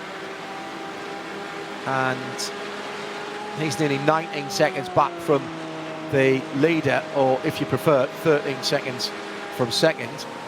And he's got 5 seconds on Sascha Berger for Sorg Rennsport Esports, who's in 4th. So they're having a little bit of a lonely run after a pretty feisty opening hour to the race before they made their pit stops. After that in GT4 is the first of the BMWs, and that is Marcel Fassbender for Sim RC. And he was right up there, giving the Porsches a little bit of grief early on, which was good to see, but ultimately the BMW hasn't been able to stay with it. And the SimRC.de Carbon BMW, and I promise you it is a BMW under that colour scheme, although it looks a little less BMW-like unless you're looking at it straight on. It's the trick of the darker rear hindquarters on that car, I think. Sandro Petroziolo for Leopard Esports 353, another yellow car. 40 seconds back from the lead. And then Patrick Hen for Adrenaline in the 334 is another 5.2 seconds further back. We'll get the TCR in a moment, but let's pick up some battles for position here. 3rd and 4th, Schnitzelam Racing and Team Huizinfeld have been tied together no matter who's in the car. At the moment, it's Jimo Hertling for Schnitzelam, then Huizinfeld has Mats Thunges Hufveld, and then it's Alexi Aloma for Vodafone.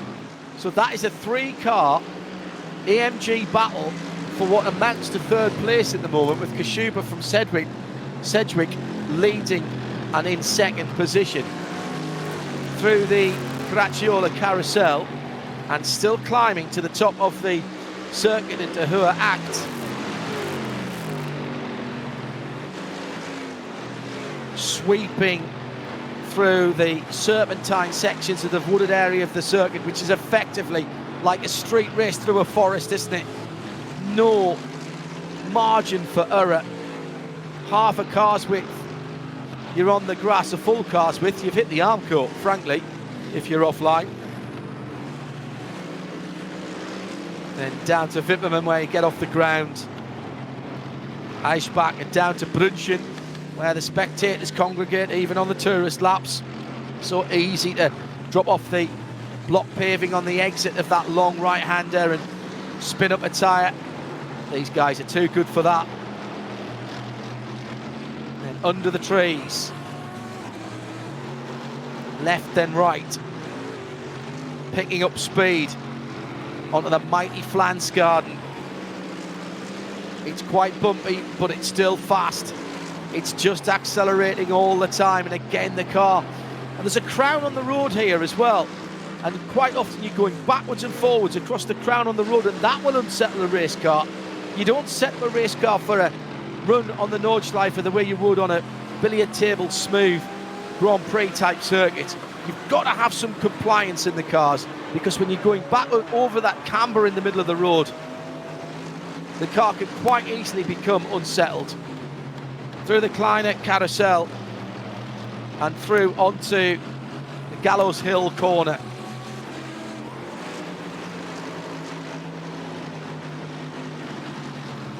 A fantastically difficult three pressure corner that leads onto the long fast Dottinger Höhe. So you have to get the last part of it right and take as many kilometres or miles an hour as you can onto the long straight.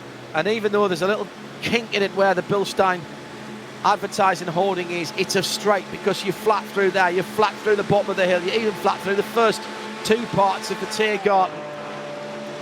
They've got traffic ahead, and the Get Speed car's picking up a double toe here. Hasn't managed to drag up before the crossover bridge at the Bilstein area. And they'll stay as they are, coming to the end of what will be their 9th lap. Expecting 23 lap race at the moment is what I'm seeing. I'm going to keep an eye open on that. I'm not sure that we'll get that many through, but all right. Remember, in iRacing, the checkered flag, or at least the last lap board, doesn't come out until the lap, or the time counter elapses completely.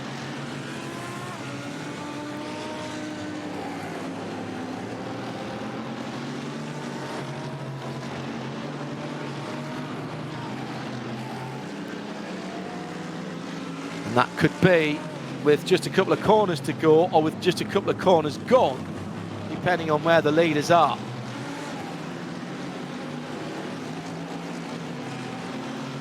Just a reminder that ahead of this battle for 3rd, 4th and 5th, Kai Kashuba leads for the pole-sitting Team BMW Bank Z4 by 14.5 seconds from Jack Sedgwick, who's been a real revelation in the Manfilter Team HTP Winward car. Already with a win under their belts this season. Took 2 seconds out of the leader last time around. 8:07 from the BMW, 8:05 for the AMG in second position. It's all about the battle for 3rd, 4th and 5th at the moment. Marcel Fassbender, best of the BMWs in GT4. Cutting back the gap to the leader, I seem to think here. So he's got a bit of clear track, and he's using that very nicely indeed. Just out of the pits, it would seem. Put 2 very quick sectors in at the sharp end of the lap. And yes, he's pulling time back on the leader. And he's only 5.5 seconds away from the 4th place Porsche. That in the shape of Maxi Fritz in the Zorg Rennsport. Sorry, Sasha Berger in the Zorg Rennsport, number 333.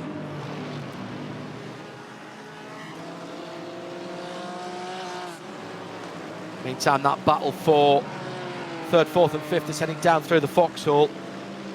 So relatively recently having started their lap on the Nordschleife. In the other classes, we didn't get down to TCR, so let me quickly run down you the TCR running order. Jürgen Franks just put his personal best in of the race with an 86.551. An 8:56.551. He leads by 0.3 of a second from Patrick Kabinji for Core, and Lars Boll for Full Send Racing is another 2 seconds further back. And they're all putting quick laps in at the moment. Michael Brauchigen for Huizingveld 404 is another 9.5 seconds back, but he's in a 3-car train with Niklas Schneider and René Kirchhoff for Team Nürburgring. That's the TCR battle. Patrick Henn in the Adrenaline Motorsport BMW in 7th position. Then the T3 Motorsports by Getq. Tobias Berker heading down to the bridge as well, halfway around the track or thereabouts at Exmüller. So Digital Nürburgring Langstrecken-Serie powered by VCO. The NIMEX 3 hours, round 7. And we continue to cover this season throughout the year in sound vision and enhanced timing here on the Radio Schulman network of channels. RS1 now joined us, and RS3, as we have been from the start, as well as the pictures at radio-show.co.uk or wherever you normally watch this series, because there's a number of places that are taking it. Oh, little mistake there from Jonas Hartmann and the AMC Bergenfeld EV Stabel release. As the Porsche just wobbling a tiny bit as the battle for third rumbles past, and that will be a big rumble, won't it, with those 3 AMGs as they head up the hill now, close to Thaler, towards the bottom of the Caracciola carousel. Right over to the right-hand side of the track before they turn in, trying to open out the right-hander at Klostertal. Now into the braking area, got to stay off the curbs here, they're really vicious. Max Thurger Hudsfeld took over the car from Adam Christodoulou. It looks like they're breaking up the cars, the race as close as they can into 3 1-hour stints.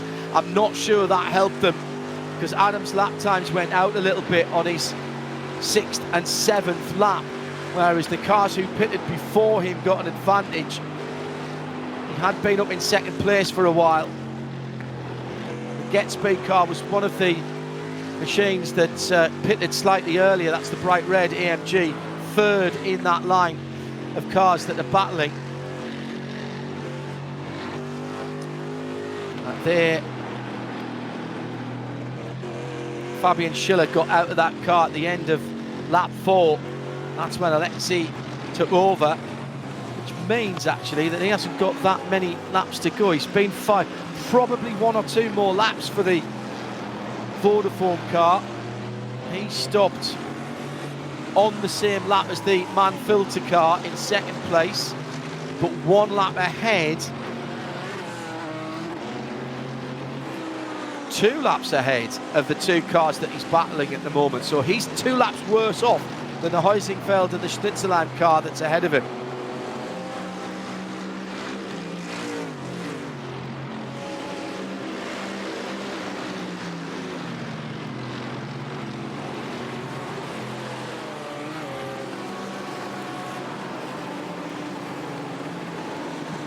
So still some strategy to play out here in round 7 of the DNLS powered by VCO. Alexei Aloma, who I have to say, Fabian Schiller did a great job at the start of the race and carved his way through into the top 6, top 5 in fact. Alexei has taken on the mantle. still the track temperature up at almost 43 degrees Celsius, and that will be playing into the minds of all of these drivers. They'll be in contact with their teams, of course, and that either they'll have a team manager stroke strategist stroke engineer, or one of the drivers who isn't in the seat at the time will be looking at the tyre and fuel numbers side by side, coming into the dip at the end of the Dottinger Höhe, and that's a change for third place as the Heusingfeld car goes round the outside and followed through by the Getsby car. That was so close to absolute disaster as the Getsby car goes through into fourth place.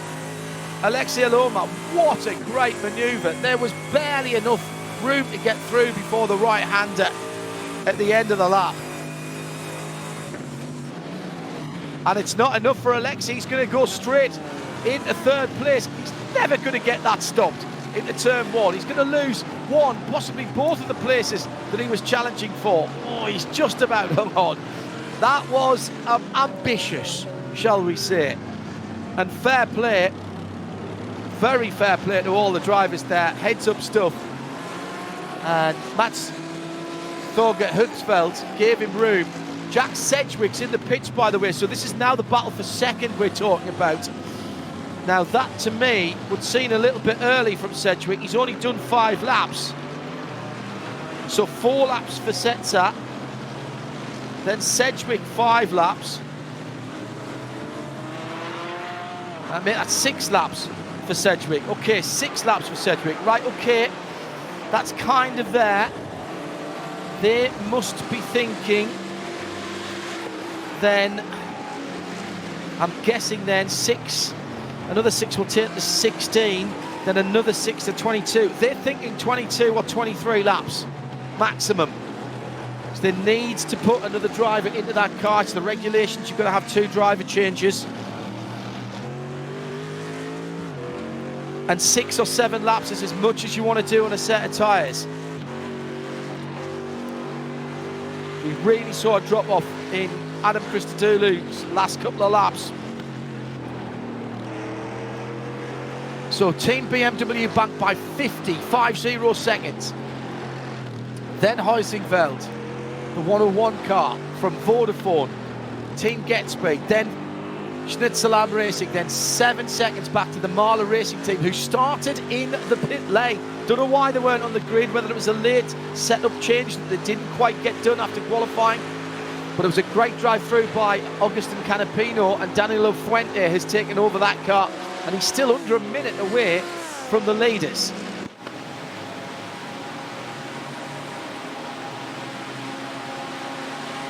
Now in TCR, all Audis, of course, Jürgen Frank can virtually smell the aftershave of Patrick Kabinji. He was so close in the draft there for course sim racing.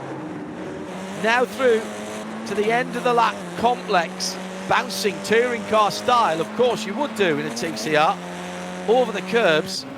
Jürgen Frank, been in the car since the start. See, I've just said that and I'm now not sure. Let me check that. And no, it was Felix Luding that started that car. My apologies. So Jürgen coming through to the end of his the car's 8th lap, and his, I think that's the end of his 3rd lap that he's been in the car. Sitting in behind them is the 3rd place car of Full Send Racing, the darker coloured Audi with the green flashes, and that is the Full Send Racing. Lars Paul behind the wheel of that.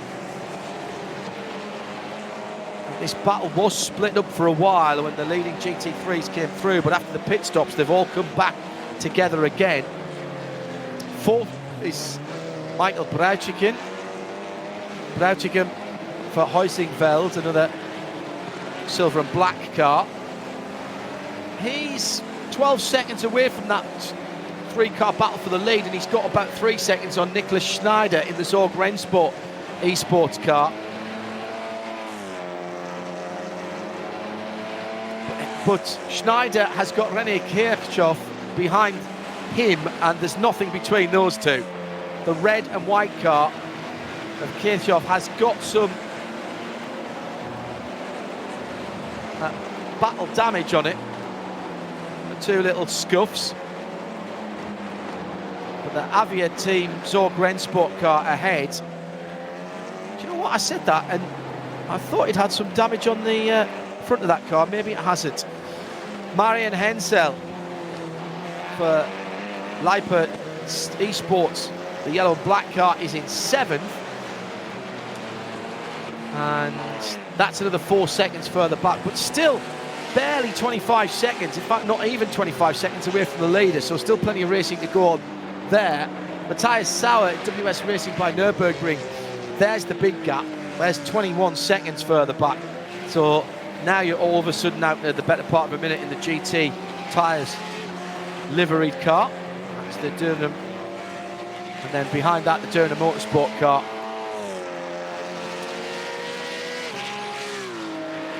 And Dominic Spica in the 455. And in that category, by the way, at the sharper end of the field, Lars Ball just set that car's new fastest lap of the race. 8:56.744. As Andre Haberdank has come into the pits in the GT3. That's the EFP car collection, number 33. Now, that seems... Well, they were off strategy, weren't they? I was going to say that seems a bit early to me. Now, he's done 7 laps, that's right. He took over from Jens at the start of that race. So that 7 laps is about as much as you'll get, particularly in this heat and with the new fuel regulations. So, let's see who's stopping next. Elomas can't be far away. End of this lap or the next lap, the Vodafone team Get Speed red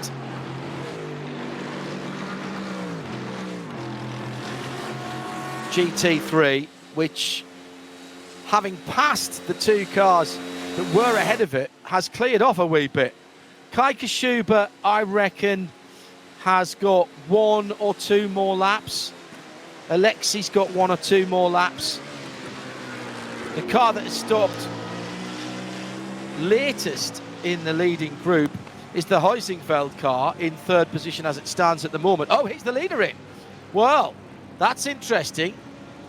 That's going to make that a 6-lap run for Kai Kashuba when he crosses the line.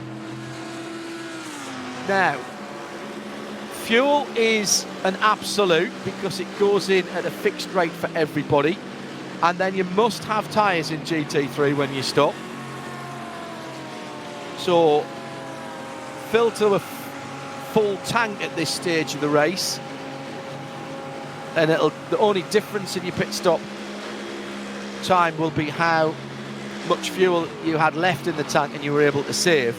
And I would suggest that Kai, having not had much to fight against, will have been doing a little bit of lifting and coasting. It was Niels Koch, of course, who started the 107 car, and those are the only 2 drivers I've got listed against them. So this then becomes the battle for the lead, because as I expected, the Vodafone team car has come in. So this is now the battle for the lead going down into turn 1, side by side at Heusingfeld.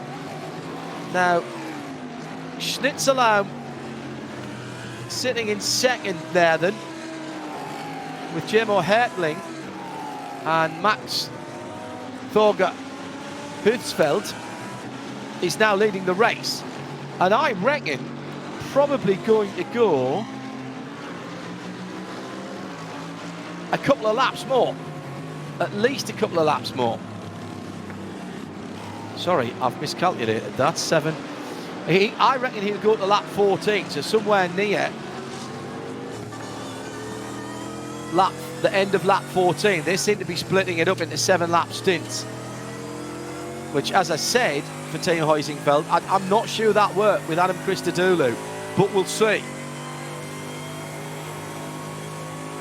I'm still seeing 22 laps. 22 laps. So that's, at the moment, 11 laps to go. It's going to be close between 22 and 23 laps at the moment. So divide that up however you want. This is for the leading cars, of course. RS3, Sound and Vision. RS1 joining us as well.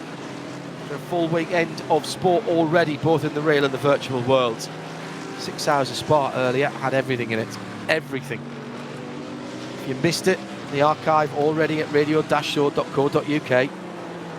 Catch up on that in hour-long bite-sized pieces. Midweek Motorsport on Wednesday, RS1, 8 o'clock UK time. Join us for the VCO Victory Lane interviews. Talking a bit of virtual racing, as will our Tora radio show, looking at the wide world of sim racing on Thursday at 8 o'clock UK time, followed by On the Grid. Our affable Australian colleagues looking at motor racing both in their part of the world and across the globe, but with a slightly more laid-back, throw another shrimp on the barbie type of attitude. And I'll say now, they say that themselves before I get into trouble. At RSL_studio, Tony Shebecki and Richard Creel and the rest of the gang. And they've had a busy weekend in Australia this weekend with a triple header at Darwin, with the return after about a month or so of Virgin Supercars. Top of the shop in TCR on the Dottinger Hurt. Jürgen Frank leads it. Patrick Kabinji, well, he's got a massive room compared to what he had last time, but he's still getting the draft. He may have run out of revs. He might just be on the soft limiter there, as he's right in behind the one, in behind the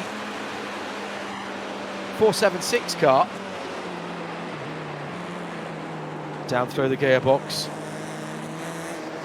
So difficult to get by, even with the draft. Now, another car coming in behind them is the 267. That's third in the Porsche Cup class, Lars Bermela for Violent, and that could well be a part of the story here in the red and white Cup car that's coming as they come to turn 2 now. Big sweep to the right hand side by the Core Racing driver, and that I think is very clever, just trying to see if there's anything that he can make an advantage of. This is Patrick Kabinji I'm talking about. Schnitzelau and Mahler Racing team, and ahead of them the Heusingfeld car. So this is first, second and third. Mahler going great guns. Remember, starting from the pit lane by Canapino. Daniel Lafuente behind the wheel of that car now. And Lafuente took over from Canapino at the end of lap 6. So he's due a pit stop, I reckon, at the end of this lap. So has not yet made his second pit stops. First of the cars that's made the second pit stops, I reckon, is the 107 car. And Kai Kashuba seems to have stayed aboard that. So looks like Kai's going to double stint in the middle of the race, and Niels will jump in back in at the end for that. Jack Sedgwick looking to do the same thing for Manfilter Team HTP Winwood, also having completed their second stop, but not their second driver change, and you must do 2 driver changes in GT3. That's the 48 car in 5th position. So more than halfway around the 12th lap then for Mats Thorge Hufsfeldt. Jim O'Hertling for Schnitzelau Racing. Never been to Schnitzel restaurant, having not been to Germany for some time. It is on my list. Early in the season we looked it up, and the Menu looks phenomenal. All schnitzel all day, apparently. And anyone who knows me and knows my stature will not be surprised to know that I do like a good schnitzel. I don't mind an average schnitzel, if I'm honest. I just like schnitzel. It's the time of day when I'm getting a bit peckish as well. Had a snack before coming on the air, but I feel the need for some calories and a bit of catch-up sport later on. Been a busy day today. MotoGP qualifying, don't tell me. First race in GP2 and F2 and F3 today as well. Don't tell me. F1 qualifying I have seen, but I won't spoil it if you haven't. And then I've got the last hour and a half of Nürburgring to catch up on as well, because I was getting prepped for this. Before that, I'd been watching along with Johnny and Bruce.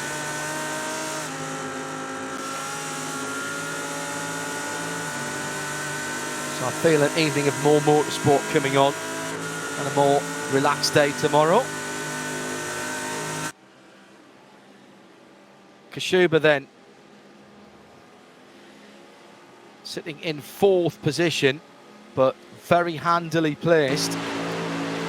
Probably coming in at the end of this lap, behind this battle for 2nd, 3rd and 4th. Jim O'Hertling, Daniel Lafuente, I think will go around again.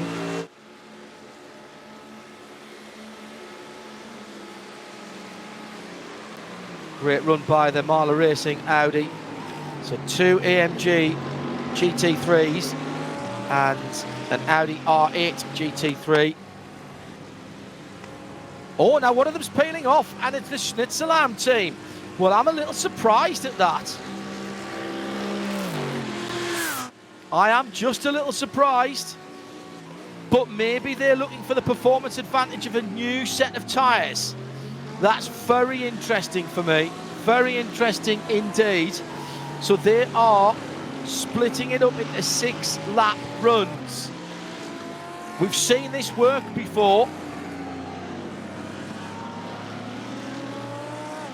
Kashuba did 6 laps on his first run and came in for the team BMW. Canapino started from the pit lane and did 6 laps. Lafuente's now done 6 laps. So still leading Max Hutzfeldt by just half a second for Lafuente, as the Schnitzelam racing car has pitted and Fabio Grossa is back in the seat. He's the man who started, so that's the second driver change as well. So Jamo Hertling came into the pits there at the end of that lap. So surely Marla will come in at the end of this next lap.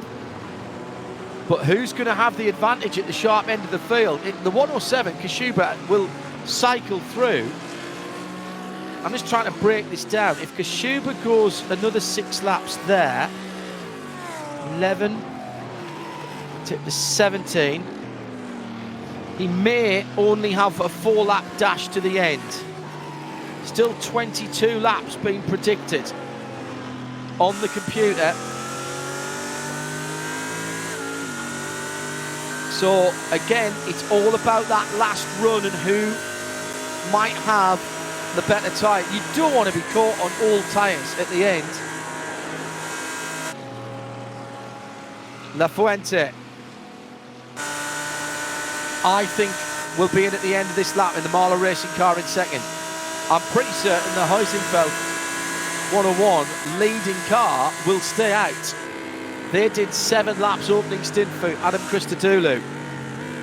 Oh, pass for the lead down the inside into the top of the foxhole. That is an audacious manoeuvre, sweeping out of the left-hander at Schwedenkreuz and making the pass before Arnberg. What a fabulous manoeuvre that was. Maybe just caught Mats Hutzfeldt just slightly unawares. It is such a quick entry into Arenberg through that tough left-hander where you come across the brow of the hill, just trying to settle the car down. I've seen sometimes even people just trail the brakes a little bit there on the top of the hill to keep the car on the ground, and then staying to the right-hand side, letting the car breathe, and just sent it up the inside into Arenberg. That was brilliant stuff. Now, that's interesting to me. That's very interesting indeed. That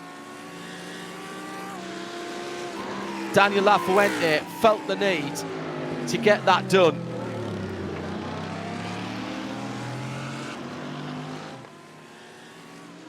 Very interesting indeed. It's now the computer has just gone down to 21 laps, but I'm absolutely certain at this pace we're going to get 22. But it will change depending on who is in the lead, what their average laps times are.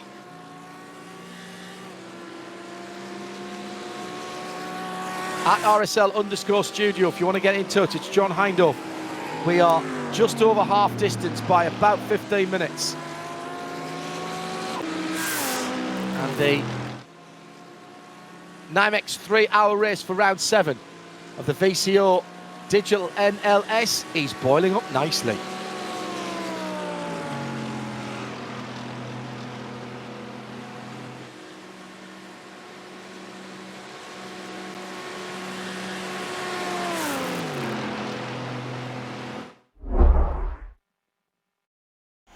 Eine Legende.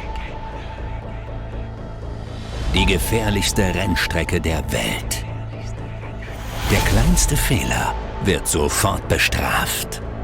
Denn nur wer auf Qualität setzt, kann das Rennen gewinnen.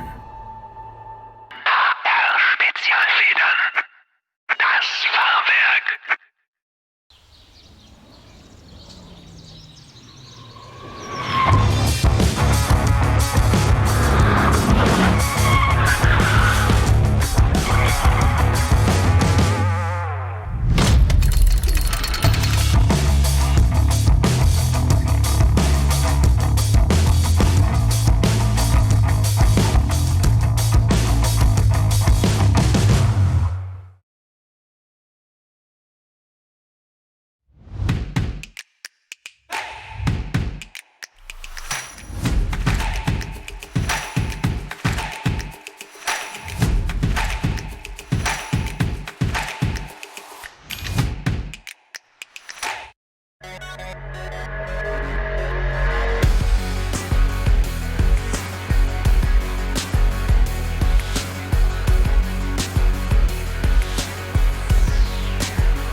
So, all of the big brains are doing their jobs at the moment, whether it's one of the drivers that's not in the seat, whether it's someone who's specifically looking at the software. Hello, by the way, John Hindhaugh with you, and the action from the 7th round of the DNLS, powered by VCO. It's the NIMEX 3-hour race on the Nordschleife, of course. Season building up nicely, isn't it? Lovely weather. And battles going on at the sharp end of the field, with the first and second place cars coming down the Dottinger Höhe, and Lafuente, I reckon, coming in at the end of this lap in the Mahler Racing Audi, which started from the pit lane, was not on parade as the grid formed halfway down the Dottinger Höhe, right whereby you come out for the Tourist Fahren. So let's see if that Marla Racing Williams E-Sport car peels off to the right. It does indeed. My reading of the software has done its job. Computer doing all the work. All I've got to do is interpret it, which leaves it open to human error, of course. Through has gone Max Storger-Huthfeldt, who I reckon will do another couple of laps. And Kai Kashuba's just put a new fastest lap of the race in going up to second place on that lap. It's down to an 8:01.667. That's not that far away from qualifying pace. Track temperature still hot, 42 degrees Celsius, 27 in the air, virtually no change since the start of the race. As La Fuente, now with 9 laps to go to the end of the race, is what the computer says. And it looks as though he's staying in the race and behind the wheel. Fuel going into that car at the moment. I haven't seen it go up on its jacks, but you can't double stint tyres in GT3. You have to take full tyres, and we've seen people caught out by that, haven't we, at the start of the season. Meantime, in TCR, Jürgen Frank has been caught by Patrick Kabinji. Well, he was about 3 laps or 4 laps ago, and they've been circulating with about room for maybe half an Audi between them for the last couple of 3 laps. Sim RC TCR from Core Sim Racing TCR, and they've got 15.5 seconds on Michael Brautigan for Team Huizingveld 404 in 3rd place. And then there's 51 seconds back to Nick Schneider for Zorg Rennsport, and then it's Lucas Kauper for Leipert Esports. He's made another stop there, hasn't he, for the Leipert car. Let me just check that out on my pit stop guide. That means he's dropped back. Yeah, he's taken over from Marion. So he'll take that car to the end. 2 5-lap stints for Leipert. And again, this is all about tyres and splitting up the race into manageable chunks for the tyres. What they'll probably be doing in TCR is only changing the front tyres at the driver's middle stop. So leaving the rears on, let the rears do 10 laps, and you change the fronts at each stop. It's very, very hot on the track. Very hot indeed.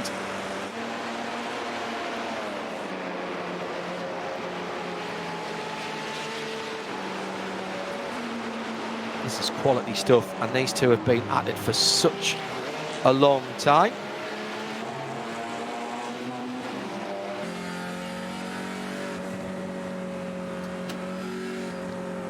Patrick Kabinji,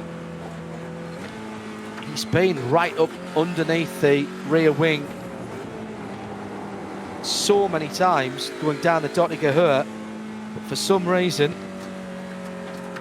just hasn't had the revs to go by. Actually, and I know the guys who are cutting the pictures are listening to this, wouldn't mind having an onboard next time they get onto the long Dottinger, because I've got a feeling that Patrick is actually running out of revs and that he hasn't got anything more to pull out and sweep by. In some respects, you need to time it just right to get that effect in the hole in the air that the TCR car ahead of you is making. And sometimes it's better to be a little bit further back through the Gallows Hill corner and then use the whole of the straight to drag up and then dive out to the right-hand side just as you're coming in the braking area for the twisties at the end of the lap. Now, having to make way for the Porsche Cup car in 4th position. That's Mario Jury in the Sim Racing Academy red team. So, oh, that's loud. The pass. Well. Much easier than we thought, as the Sim RC car was allowing Jury to go through on the Schwalbenschwanz, the Kleine Carousel. It all happened, and what an anticlimax. Unless, of course, the Sim RC car, the yellow and black car, does what we were talking about. Here comes the drag.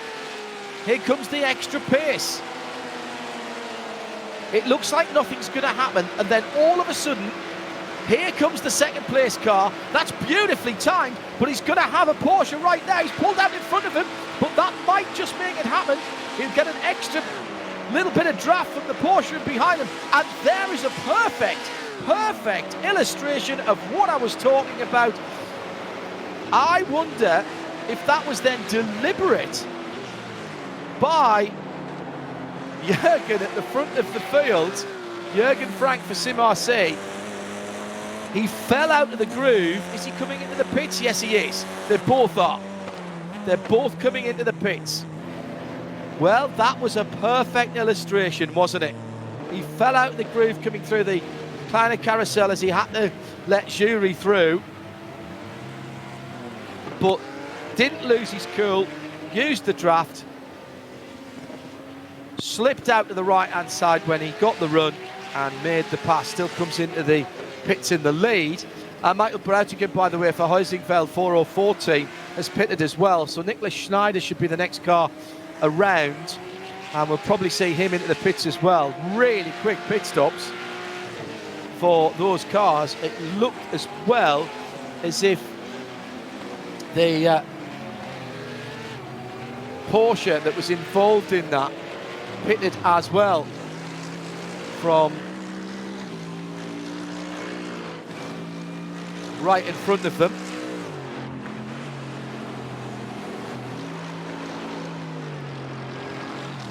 Well, once in a while, you know, I say something and then it happens. I could do that with the lottery numbers. Right, let's remind you what's going on at the top of the shop. Kai Kashuba's just put another fastest lap of the race in last time around. Mats Thorge Hudfeld leads by just 8 seconds at the moment and needs to make a pit stop. Adam Christodoulou started, did 7 laps. Mats Thorge is now on his 7th lap, and I reckon will pit and hand the car over to Jan Santowski at the end of this one. So they're thinking 21, 22 laps, aren't they? 3 7-lap stints. I've got bad news for them. The computer's back to saying 22 again now. It'll cycle between them depending on what the lap times are and who's in the lead and who's just stopped. There's been virtually no change in the track temperature and the air temperature, so tyres are still taking a little bit of a hammering. The TCR battle is rejoined pretty much where we left it off, except Kabinji has got to the head of the field ahead of Jürgen Frank after their pit stop. Brautigan is still in 3rd, but is now 22 seconds behind. Nicholas Schneider from Zug Rennsport is in 4th. 5th is Lucas Kauper for Leipert. And then right in behind them, as my timing screen just decides to go a bit strange. No, it's Rennie Kirchhoff who's right in behind Kauper. Yeah, it is, Team Nürburgring. Exactly as I thought. So Heusingfeld 101 leading, but about to stop. I reckon stopping now, in fact has just pulled into the pit lane. So disregard what I'm about to tell you, because it means Kai Kashuba has gone through into the lead, because La Fuente and Hudfeld have both stopped that time around. Jack Sedgwick then will go up into 2nd place, and has done as he crosses the line in the Manfilters HTP Winwood car. So that's the 2nd place car going into the 1st corner. It's Phoenix Racing, Kevin Volk, who should be coming through any time now. No, he's pitted. So he's into the pit lane. So then it's Vodafone Team Get Speed, Alexei Aloma. Now, what's his laps? Well, he's just pitted. So can he go to the end? I don't think he can. So it's all going to be some short stints towards the end of this. Aloma's gone up into 3rd. La Fuente, I reckon, now 4th.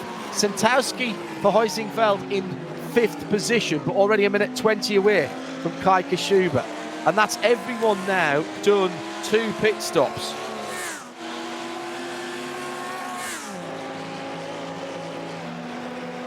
Can Marler Racing go to the end? Oh, it's going to be close, you know. It's going to be very close for Marler Racing. Depends whether it's 21 or 22 laps. If it's 22, they can't. So they'll do a short stop. So expect to see Eloma do another couple of laps and maybe then hand it back. La Fuente do another 3 or 4 laps and hand it back for a 6 or 5 lap stint at the end by Agustin Canapino. That would be my guess. It's a guess at the moment. The computer can give me all of the stops and time to run, etc. Can't read the minds of the people doing the tactics at the moment. Great battle for 5th and 6th, proving that you don't have to be battling for a podium position to have some fun. René Kirchhoff looking at the back end of Lucas Cowper for Leipert, with the Team Nürburgring red and white Audi sitting in behind. The down to X-Müller at the bottom of the hill. Across the bridge and just break where that access road comes in from the right hand side, and then where you come on, used to be able to get on there as a tourist lap, do a sort of a half lap, the second half of the circuit. Coming up now towards the very frustrating Bergwerk. Take as much speed as you can there because she's climbing all the time now. Heading up towards the mighty Kesselchen. Went through there, maybe 993, 135 miles an hour. And the car was skipping around a bit there, I've got to tell you. Side by side, heading up towards close to Tal. That's brave. You can do it, but you need help from the person that you're racing against. Smashing stuff from both the guys there. Really, really smashing stuff. Love to see that. That's a change for 5th then, in class.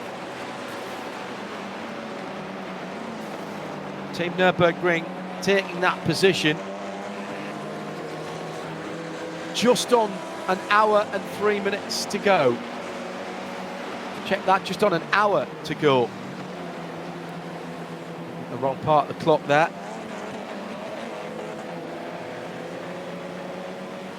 So from here, 8 laps, 7 laps to go, surely, in an hour. Just going to depend where the leader is. It's going to be 21 or 22. I tell you, this is going to be tight for some of these drivers. I'm loving this. We have seen earlier in the season when the temperatures were right, and in fairness, there was a little more fuel for the GT3 cars. We have seen a 24-lap race. Should have asked Bruce before he clocked off the Spa coverage when that was and who it was that did it. But I'm certain we had a 24-lap race earlier on, but we're not going to get the 24 laps for the leaders this time around. So the question is, has Marler Racing got it right? If it's 21, they're going to be... Nah, they can't do it. They've got... And besides which, actually, I've just realised they need to do another driver change. So they have to stop anyway. You've got to change the driver twice. So driver A swaps to driver B, swaps to driver C, it's fine. Or driver A swaps to driver B, driver B stays in, driver A gets back in again, is fine too.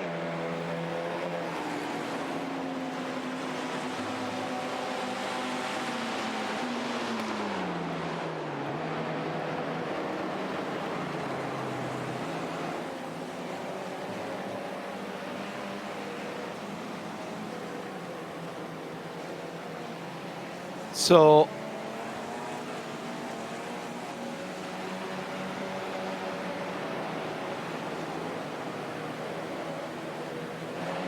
as I say, inside the last hour now.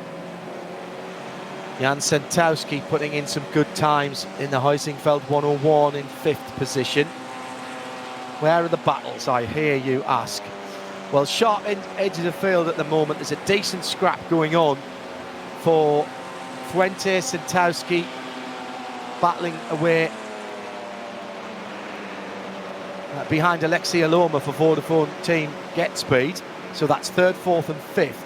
The 2, the 186 and the 101. I think that's going to be broken up shortly, is it, for pit stops? No, not necessarily. We might see them having a bit of a scrap.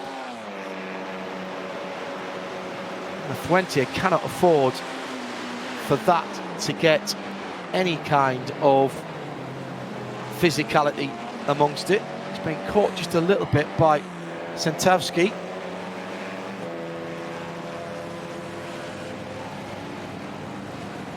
Porsche Cup. Bernd Zeibel is got Tobias Ruth right up his tailpipes in a battle for 4th and 5th. 285 and 267. It's a decent scrap at the moment. And this Team Nürburgring versus Leipert, still under a second between those two. Now, Nicholas Last has just pitted for Sim Racing Academy Red. I think he's going to try and go at the end from here in the GT4 class. There'll be a few people thinking about the last stops. Kai Kashuba coming round in the lead of the race has 56 minutes to go and has to get his teammate Niels Koch back in it. Jack Sedgwick doing the middle stint. I think one more lap for him before Sindre Setsas gets back in the car. Alexei Aloma, I think he'll go another couple or 3 laps and put Fabian Schiller in for a 4 or 5 lap dash at the end. He's got a bit of a scrap going on there, though. As I mentioned, La Fuente is closing in and he is dragging Jan Sentowski. So Vodafone, Mahler Racing Team, Williams A Racing Squad and Heusingfeld, 2nd, 3rd and 4th on the front straight together now. And as they cross the line, they all stay out.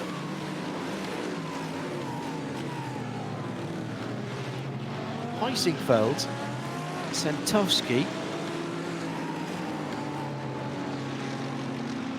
And they've done their driver changes.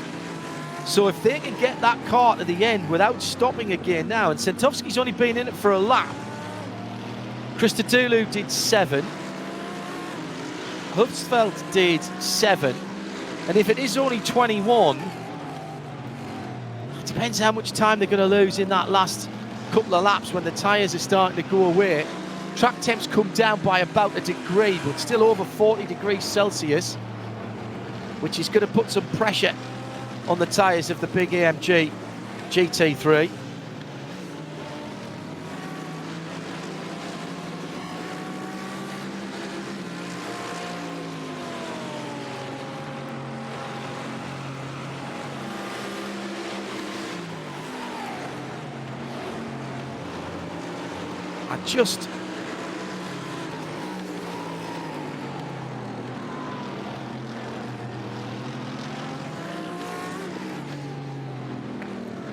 I'm in a quandary here. Sorry. Stop talking for a moment there because the old cogs were ticking over as to just what we're likely to see. Of the cars at the front of the field, the first car that's done its two driver changes and therefore, in theory, could go to the end if they've got the fuel is the Heusingfeld 101 that was started by Adam Christodoulou, Mats Thorger Hufsveld, and now with Sentowski at the wheel. 3rd of the 3 cars that are battling for 3rd position. Everybody ahead of that must make one more stop for fuel and or to get another driver in. So it's all about, it is all about just how much fuel is in that Huizinfeld car.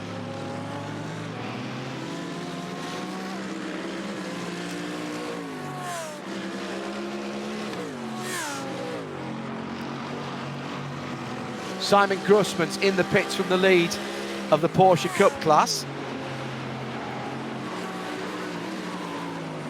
Martin Asher 4 seconds behind. He'll go through, or is he gonna? No, he's gone through. Martin Asher's doing it on his own. Not the same rules in the other categories, of course.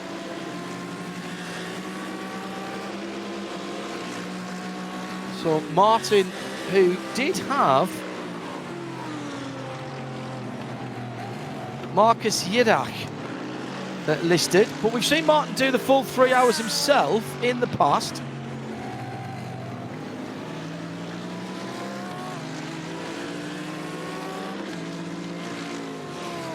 Hello to Monster Jeff. Good to know that you are listening in and watching. We're in a little bit of a holding phase at the moment to wait for some final pit stops, and then the stagger unwinds, as we've talked about that athletics analogy in the past, haven't we? Who's got the tactics right? I questioned earlier on, I've got to say I did, I questioned Team Huizinfeld going the full 7 laps with Adam Christodoulou. Yes, the fuel was there, but it looked like the tyres had taken a pounding in the heat of the first laps of the race, and in the heat of the sunlight on the track as well. Shadows are lengthening on the circuit. And then it taken over by Max Stoger, Hutzfeld, 7 laps. Sentowski now behind the wheel. And if the race goes to just 21 laps, then of course they can make it. They can make it. And my computer is wavering between 21 and 22 laps to go.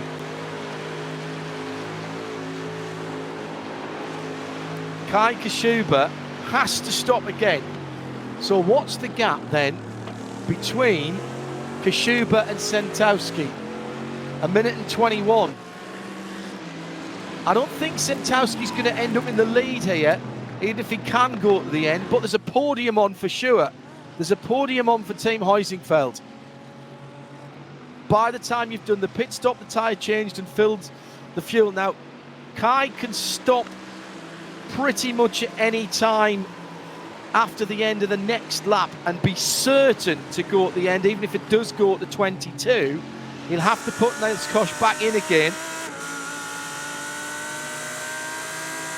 But that is the defining factor. He'll want to know that even if it goes that extra lap, they've got the fuel for it. So even if it goes to 22.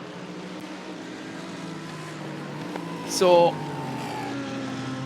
next lap or the one after, I would suggest for the leader. So it's fuel and then the time taken for the tyres and how many get through. Sedgwick has the same issues. Got to get Sindre Setsas back in that car. Got to do the second driver change. Now, Jack, he got in at the end of, I reckon, lap 10. I reckon he'll pit at the end of this one. So I reckon the man filter car in second will pit at the end of this lap. And that'll be a nice run to the end. Well, I suppose he could go one more. I reckon he's probably got the fuel for one more. It depends what he thinks the pace of Sindre Setsas is and how Sindre is feeling. Vodafone Bala, Huizinfeld. Working quite nicely when you think for Sentowski and the Huizinfeld, the third of the 3 cars that are heading onto the Dottinger now, because he's getting a draft. So he's saving a little bit of fuel. So if there is a fuel issue there, he may be able to turn it up on the last lap or so. They all sweep past the TCR Audi. time that one right as well to make sure you don't ping the Audi as you go through. Yannick Danish is back in the 423. Schneider's been in and out in the Audi. New personal best for Sedgwick in the man-filter car as Niels Koch is back in the Team BMW bank car, so they have stopped. So Kai Kashuba then, well, a 6 and a 5 for Kashuba. So these cars are coming through. Who peels off? None of them. None of them. And Koch is not rolling yet. Sedgwick one more lap and he's turning it up. Sedgwick one more lap. Yeah, got to be one more lap then. So through goes Vodafone in second, Mahler in third, Huizingveld in fourth. So where does Niels Koch come out? He comes out in 5th position. 5 seconds behind Santowski, but on new tyres. Now, I don't think Santowski in the Huizingveld car will have the tyres at the end to fight. Ooh, a bit of a damaged bonnet area on the Get Speed Vodafone cars. They go into the hairpin on the Grand Prix circuit. But he's going to have a decent gap, isn't he? It's about 1 minute and 30 seconds to get your pit stop done. He's going to have a decent gap to everybody else. Martin Asher back at the lead of Porsche Cup 2 ahead of Claudius Veed. Those two are back at it again. Manuel Meyer, the H2 Performance in third, and Tobias Ruff of Ireland in fourth. In GT4, Pascal Stix for Corson Racing leads by 24 seconds from Niels Carstensen. For Team RSO and Zorg Rennsport's got Sasha Berger back behind the wheel. Then it's Fassbender, the first of the BMWs in GT4 in fourth. In the TCR class, Brautigan leads by 15 seconds for Huizingveld ahead of Kors, Marius Gollenbeck and Felix Ludingsbach, the qualifier and pole-sitting driver who led off for Sim RC TCR. René Kirchhoff for Nürburgring team in 4th position, and those, well, all of those cars down to Leipert as well. Lucas Cowper back behind the wheel of the 453. They're all separated by just a few seconds each. But the interest at the front of the field, where the man-filter Team HTP Windward, a winning team this year, Jack Sedgwick at the head of the field by 38 seconds. I reckon he picks the end of this lap to hand back for a 5-lap stint, which is exactly what Sindre Setsas did at the start of the race. Actually, I think Sindre might have only done 4, but I think it'll have to be 5 this time around. Eloma in second, but needs to stop. La Fuente in the Mahler Audi, the Williams Esports team. Augustin Canapino to get back in that car to take it to the end after starting it from the pit lane. So it's already been a great run for the Mahler Racing Audi. And then the big unknown, there might as well be a huge question mark hovering in the ether above Team Huizingveld, with Santowski in the dark grey, red and silver car. May just have enough fuel to go to the end. Will he have the pace to fight off the cars who stopped and who, of course, must get new tyres? The tyres means more time in the pit stop, good news for Santowski, but they will be quicker and have more tyre performance. That's bad news. So which one outweighs the other? Maybe they've played a blinder, 3 7-lap stints. I didn't think it could work. Adam, I apologise, mate. Christodoulou started the race for them, put in a really good stint. Tremendously successful and consistent.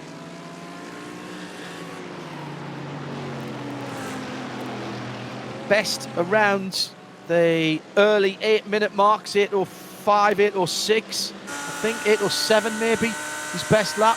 And his average was pretty much that as well, to be honest, over his 7 laps.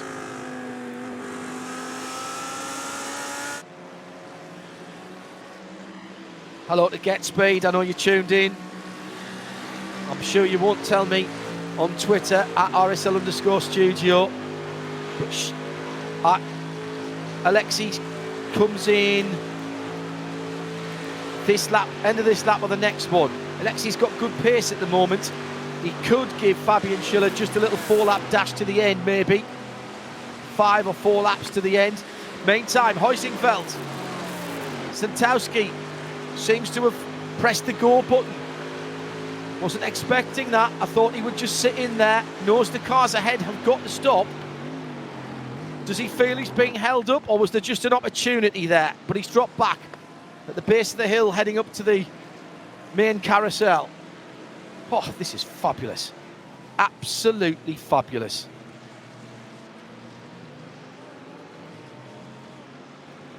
Just checking the other classes to keep our eyes on what's going on at the front of the field. Sedgwick will be coming down towards the end of the lap.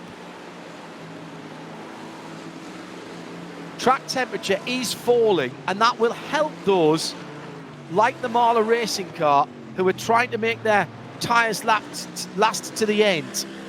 But it's danger time at the moment as they're having to pass traffic. And just to point out that behind Huizingveld, Niels Koch for Team BMW Bank has closed in. It was over 5 seconds. It's now down to 3, and he has made his last pit stop. So there's a query on whether 101 will go at the end, but 107 definitely is going to the end. So he has made his last pit stop. Jan Santowski in the Huizingveld 101 may be able to go to the end, but there's a question mark about pace and making that last. There's no worry about fuel on the pole sitting 107 car, now sitting in 5th position. And the top 3 do have to pit. I'm watching the timing screen to see if Sedgwick peels off. Also to see what happens here. This is not good news for Huizingveld. They were getting held up there through Flansgarden, heading down towards the Swallowtail area of the circuit. Down towards Schwalbenschwanz.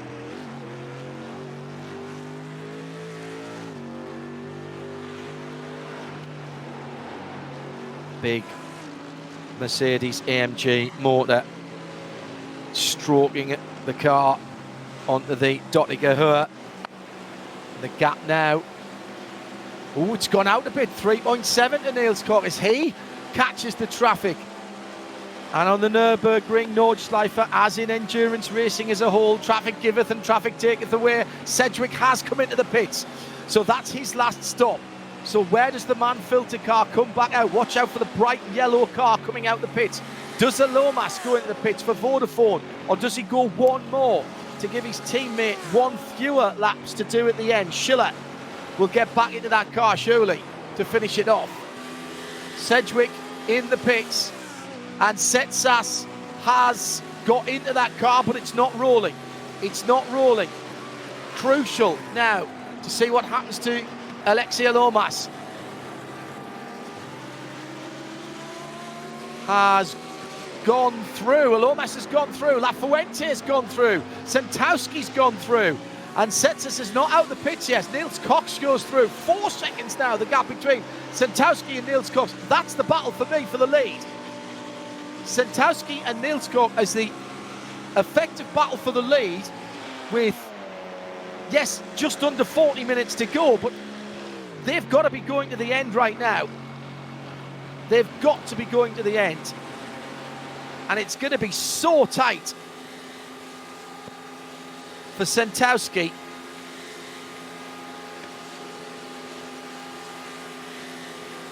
So, bit of drafting going on further down the field for P8. And Bijtske is going to lose out to the Phoenix Racing car. Kevin Volk drags through. So Alexei Aloma at the front of the field, and the Get Speed guys Well, they know what they're doing, but they're not telling.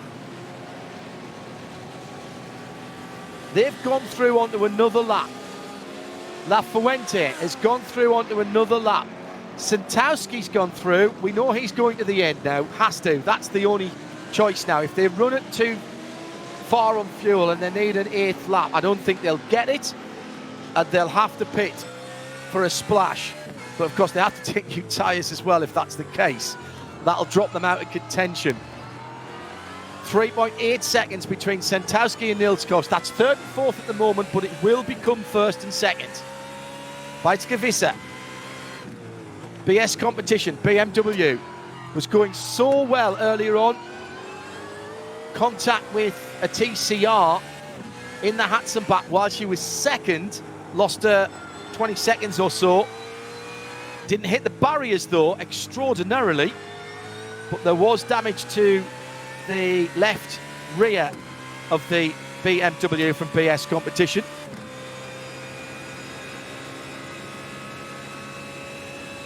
Got to love these races that are not encumbered by flags, slow zones, code 60 areas, etc. Alomas is on his 7th lap now. Aloma then on his 7th lap now. And he did 7 laps last time around. At the end of this lap then, there will be 4 laps to go. Once again, the computer can't make up its mind.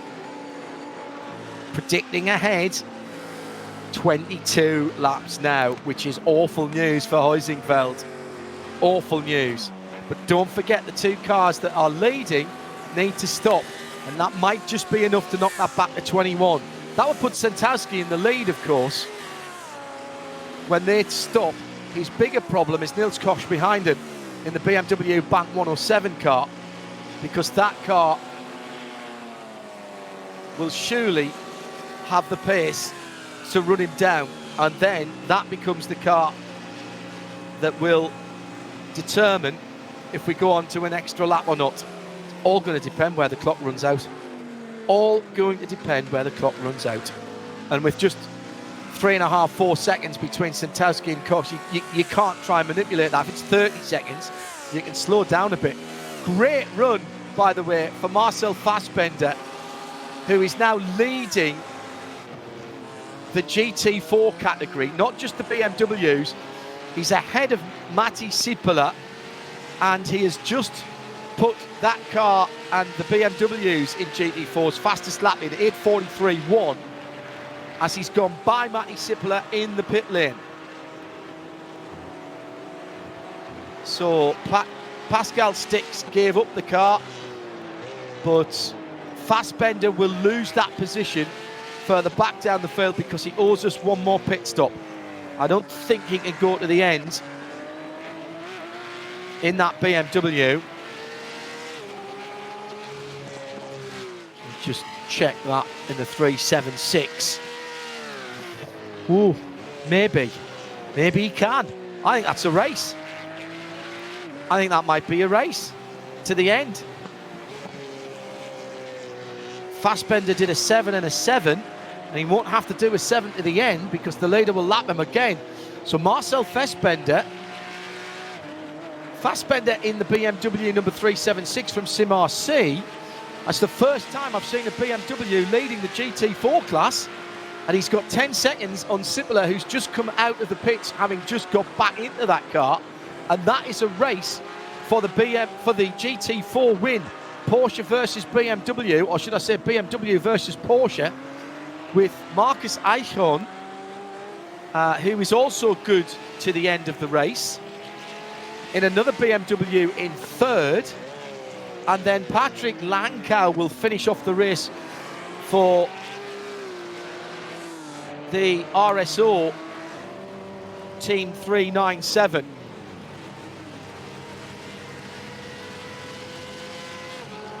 So just looking through some of the other runners out there at the moment. Santowski under 3 seconds ahead of Koch. That's third and fourth, but the effective battle for the lead. Aloma and Lafuente, a second between them. They'll both pit again before the end of the race. So that's going to be a battle of the virtual pit crew, but unfortunately everything is going to be timed. So Fassbender then leads GT4 for BMW and for SimRC.de. Second place, the first of the Porsches, Sippola, on his outlap. He's just got back in the car, and he's got now just under 10 seconds to chase down that leader.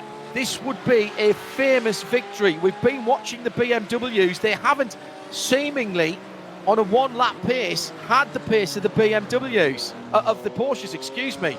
Icon then, third for Lippert Esports in GT4. So BMW's first and third, Porsche's second and fourth, with Patrick Lankow for Team RSO 397 in the teal blue, dark blue and white centre section of that car.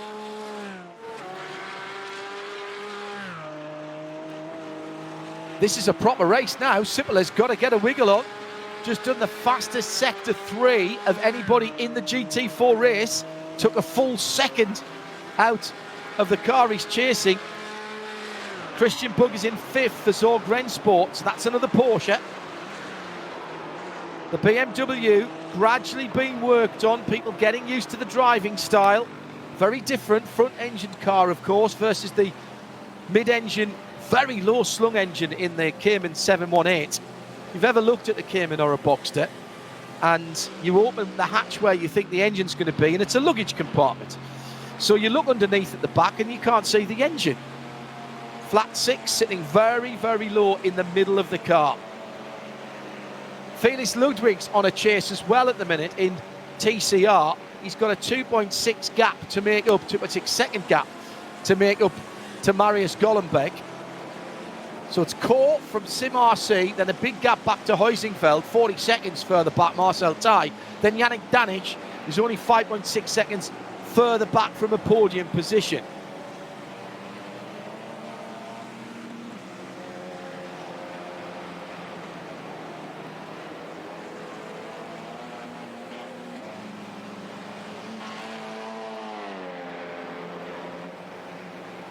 It's going to be some very interesting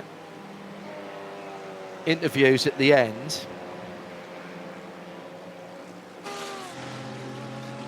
Because I need to hear the stories of these races.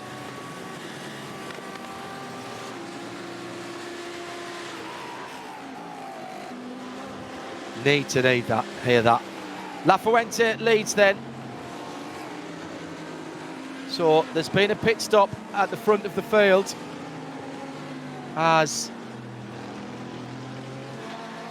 the Mahler Racing team leads Heusingfeld. So the Get Speed car has come in. Fabian Schiller is into it, and he will run the car at the flag, but he's dropped down to 5th position. So Mahler Racing stayed out for another one. Lafuente pushing his luck here, surely.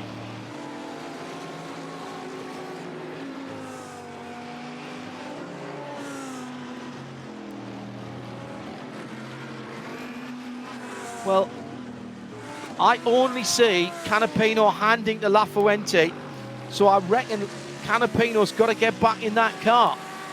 Unless there's been a change in the regulations. And I have to say I didn't notice that. But it used to be that there was had to be two driver changes. Even then, Lafuente is going to be struggling on fuel. I can't believe he can make it. I reckon he'll have to pit at the end of this lap. That would put Canapino in possibly for 3/4 laps, depending on the pace that he sets. And that then will leave Sentowski in the lead, with Niels Koch in second and Sindre Setzes charging for Manfilter in third. He's got 40 seconds to make up on the leader. And with under half an hour to go now, this is going to be an extraordinary run to the line. It's all about who has the performance at the end of the race and who has the tyres. And I still think that Huizinga may have played a blinder here, may have played an absolute blinder. Wherever you are, listening or watching, do not go away. Block out the next 36, 37 minutes, because it could go as long as that. And stay by your computer, your phone, whatever you're watching or listening on, because round 7 of the DNLS by VCO is by no means finished yet.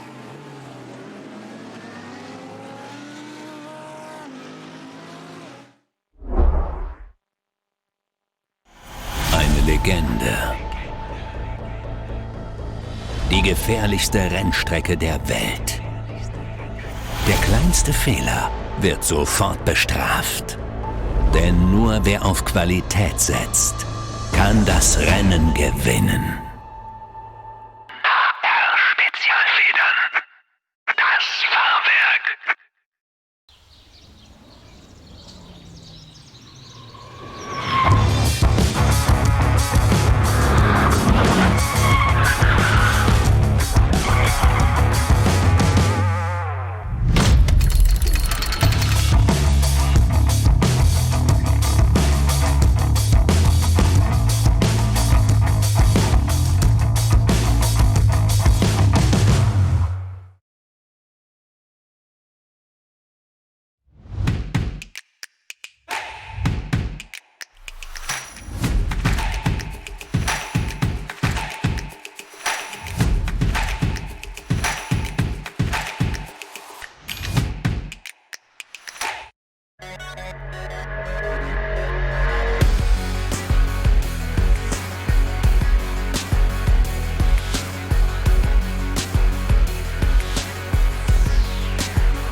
Well, hearing some real drama down in TCR, the full send TCR number 485. Pedals on the driver rig failed. Car suffered damage with an impact. Quick repair meant a 5-minute penalty. Not into contention, but they were very, very close indeed and were in with a chance. Thanks to Abarth driver who tweeted at RSL_studio with that. Really bad look on them. But that was a breakage on the rig, on the pedals on the rig. So the real world side of things causing them problems in the virtual when they had a decent strategy. They'd been there or thereabouts in TCR all race. TCR at the moment led by Marius Golombek for core racing by just a second and a half from Felix Luding. Marcel Tai 40 seconds further back. In GT4, still Fassbender leading by just 3.8 seconds now over the Porsche of Matty Sippler. BMW versus Porsche in the last half an hour in GT4. It's fantastic. We've not had this before in the Cup class for Porsches. Claudius Feed and Martin Asher have been at it all race. In fact, those two cars have been for Sim RC and Asher Racing, but it's nearly 10 seconds between those two at the moment. But at the front of the field is where the intrigue and drama is. Jan Santowski is now only half a second behind Daniel Fuente, who's leading for Marler Racing Team. The Marler Racing Audi started in the pit lane. They didn't get on the grid on time, so started at the back of the first group of cars after they'd all gone through. They're on the Dottinger now. I reckon La Fuente will be peeling off at the end of this lap to let Augustin Canapino finish the race. So the Huizinga car doesn't need to go past here and has got 5.3 seconds on Niels Koch for the Team BMW Bank.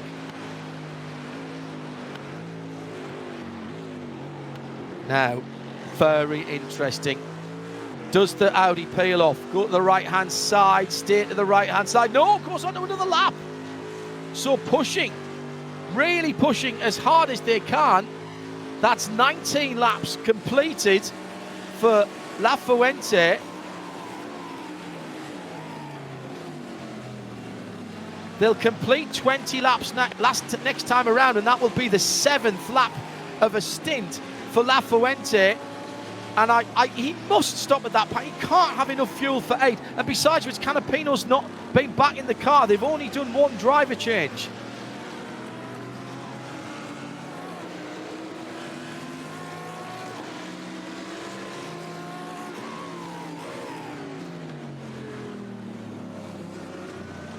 So, this is then the battle for the lead. So does La Fuente have a go? Does La Fuente crack on? He would have thought the danger was from Koch behind. I suppose it depends, and he'll be being told by his team, you know he will. The gap at the moment to Koch and the BMW, which was on pole, 4.8 seconds at the last split. And I'm getting split by split updates here. The Vodafone, the Manfilter Team HTP, Sinvicetsat, possibly on for a podium, depending what happens with La Fuente. 38 seconds off the lead, 32 seconds now off Niels Koch, and doing really good splits. So that's a gap we're going to have to watch as well, with still 21 laps remaining, 21 minutes remaining. But in Nürburgring, that's 3 laps, isn't it? It's all going to come down to when time expires. And in iRacing, when the time expires, that immediately becomes the last lap. So if the leader is on the Dottinger Höhe, then they've got 3 or 4 corners, and then they finish the race. The checkered flag will come out. If the leader is on the Grand Prix circuit, they're going to have to do another lap of the Nürburgring Nordschleife.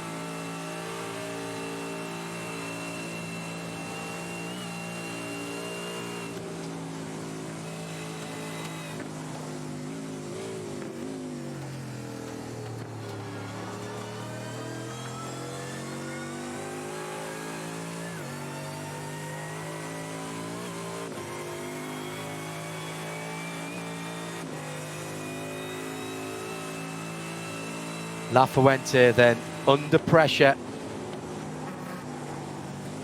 all coming, all unravelling, all winding out, the stagger, the tactics, the fuel, the tyres, the concentration, all coming to a head in the last now 19 minutes and 50 seconds. Marvellous stuff. Round 7 of the virtual competition organisation, the VCO NLS. NIMEX 3 hours. What entertainment this has been. Finally, the track temperature drops down below 40 degrees, but it's only down to 39.4. Just reflecting the virtual time of day at the Nürburgring. Race moved back this afternoon because there was so much, I think, real-world racing going on. He's decided to move it back away from Formula 1 and WEC and MotoGP and everything else that is going on at the moment. At RSL_studio, what's your thoughts then? Who's got the tactics right? As Michael Besic comes into the pits from Adrenaline from 8th position in GT3. That'll be his last pit stop and the car's last pit stop. Still the battle in GT4, and it's right there now, the battle in GT4 for the lead. Half a second between the BMW that leads and Matti Sippola in second place. So Sippola has caught Fassbender, and with still a couple or 3 laps to go there, that one is yet to be sorted out. Fassbender for Sim RC, Core Sim Racing for Sippola. Marcus Eichhorn for another BMW in third. He's only 25 seconds further back. And then Patrick Lankow, 9 seconds away from a podium. Still watching the lead in at the front of the race, of course. I'll keep an eye on those splits. 0.2 of a second now between Fassbender and Sippola in the GT4 category. So that's the 376 and the 303 right at it.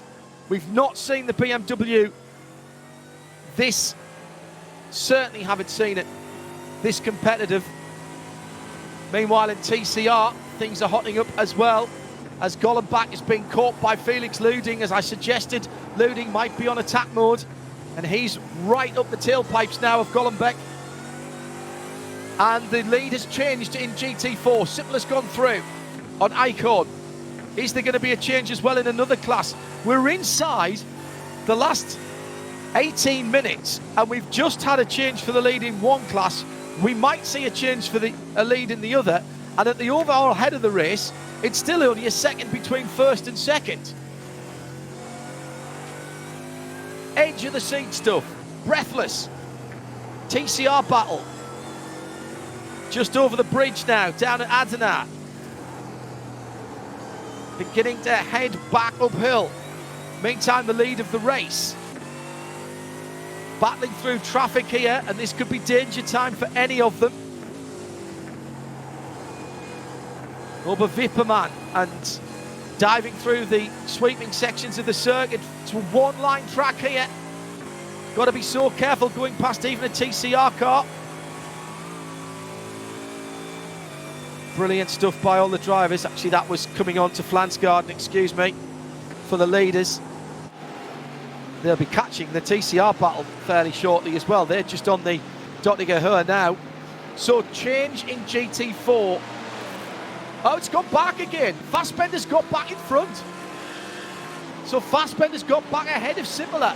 What a cracking battle that is. In GT4, you need eyes everywhere on this huge circuit. Huizinfeld in second. Surely this time Lafuente will come in. Lafuente now coming to complete lap number 20. He got in the car the end of lap 13. So this will be a 7-lap stint. He has done a 7-lap stint in this car, but I can't believe he's going to try and stretch it further. And Canapino has not been back in the car for his second stint. End of the lap, we'll find out in about 40 seconds, less than that. Does the Marla Racing car, which started in the pit lane, I know I've said it before, but I find that extraordinary that it's in with a chance. Yes, it does pit. And through goes Huizinfeld. So Huizinfeld now goes through to complete 20 laps.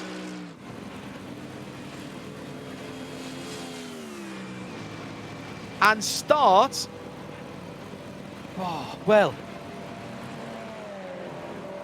1 lap or 2 laps.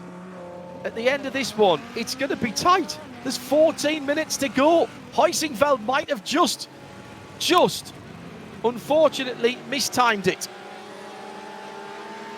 There's going to be another lap, isn't there, after this one? It's been hovering between 21 and 22. But with 14 laps to go, 14 minutes to go, excuse me, there will be one more at the end of this one. So it swings back to BMW, I reckon. And the car now in second place. Niels Koch maybe not pushing anymore. Sindre Setsas, he's not making any inroads. 20 seconds back from Setsas. There goes Augustin Canapino out of the pits. Now Canapino, new tyres and a run to the end. It's got to be maximum attack for the Argentinian. They've got to push to make sure that it goes that extra lap. Meantime, Koch and Sim RC are battling for the lead. And here comes the Schnitzelheim car to go by them. Was that the Man Filter car actually might have been going past them? Yeah, I think it was. That was Setsas going by them. Right onto the rev limiter by the leader in TCR on the Dottinger. Core Racing. Sippela's back in the lead in GT4. The lead's changed 4 times on that lap in GT4. Sippela now with a mighty half a second lead on Fassbender, but this is going to be by far the best result by a BMW in GT4, certainly that I've seen. Starting to be corrected on that.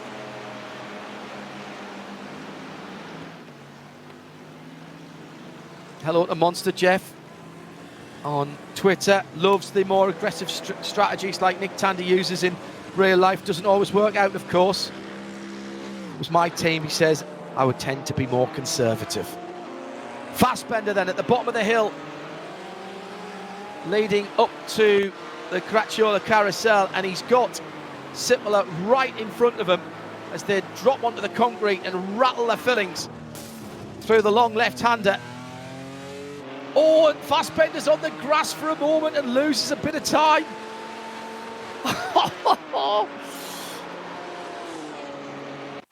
Dropped a couple of seconds there. Wonder if he's starting to lose the tyres on that BMW. Just got on the power a tiny bit early, popped out like a cork. Oh, he's hit the barrier.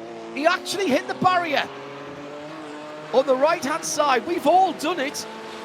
We've all done it. Now, has he knocked the toe out? Just got on the throttle. He was a bit greedy. What, half a second too early? Oh, can't believe that. He's driven such a good race. Marcel Fassbender may have just thrown away any chance of a BMW victory in GT4 in that moment. Thank goodness we saw it. There's damage to the right front wheel arch, and if we can see it, he'll certainly be able to feel it. Sometimes we can't see it and you still feel it. Yeah, his pace has gone off. Oh, goodness me, the drama. The drama at the end of this race. He's dropped 4 seconds. He's in real strife now. He should hold on to second. He's got 31 seconds back to Patrick Lankow in the RSO 397, who will be getting the hurry up. He's got 5 seconds on Christian Bug, who's got ahead of Sandro Petroziello in the next BMW. So it's Porsche's at the moment, 3rd and 4th. Are Porsche going to wrest back the podium? 10 minutes to go. It's the podium in GT4 there. Oh, Marcel! He's going to be so annoyed with himself at the end of this.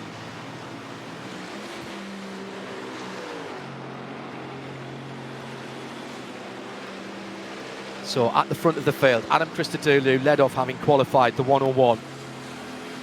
Then Mats Thorger Hutzfeldt took over. 7 laps for Adam, 7 laps for Mats. This will complete the 7th lap for Jan Sentowski. At the front of the field, have they got one more lap of fuel? We've seen 8 laps before, but not for a wee while.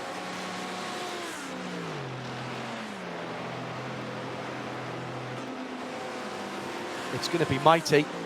He's got 5 seconds on Niels Koch in 2nd place. Niels got plenty of fuel in that car. La Fuente, having just stopped, he's fine. Sindre Setsas, he'll be on full attack. So will Fabian Schiller.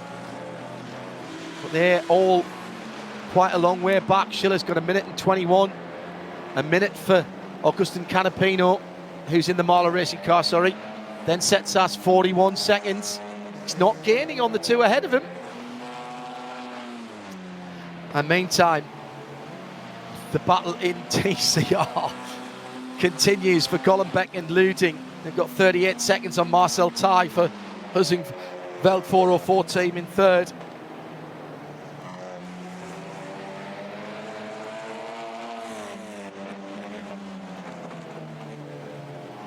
Down through Callan-Hard for the battling TCR leaders, and they've got another TCR car to put a lap on in a little while. Canapino is lighting up my timing screen.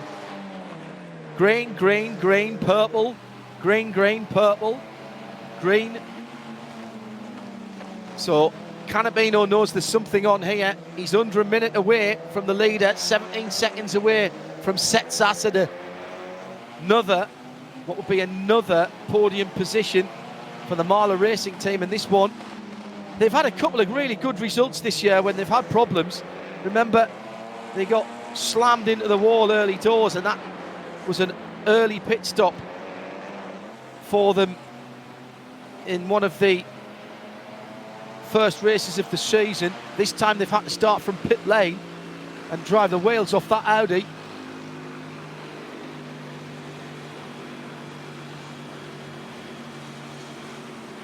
On the long Dottinger, as opposed to the short Dottinger, which doesn't exist.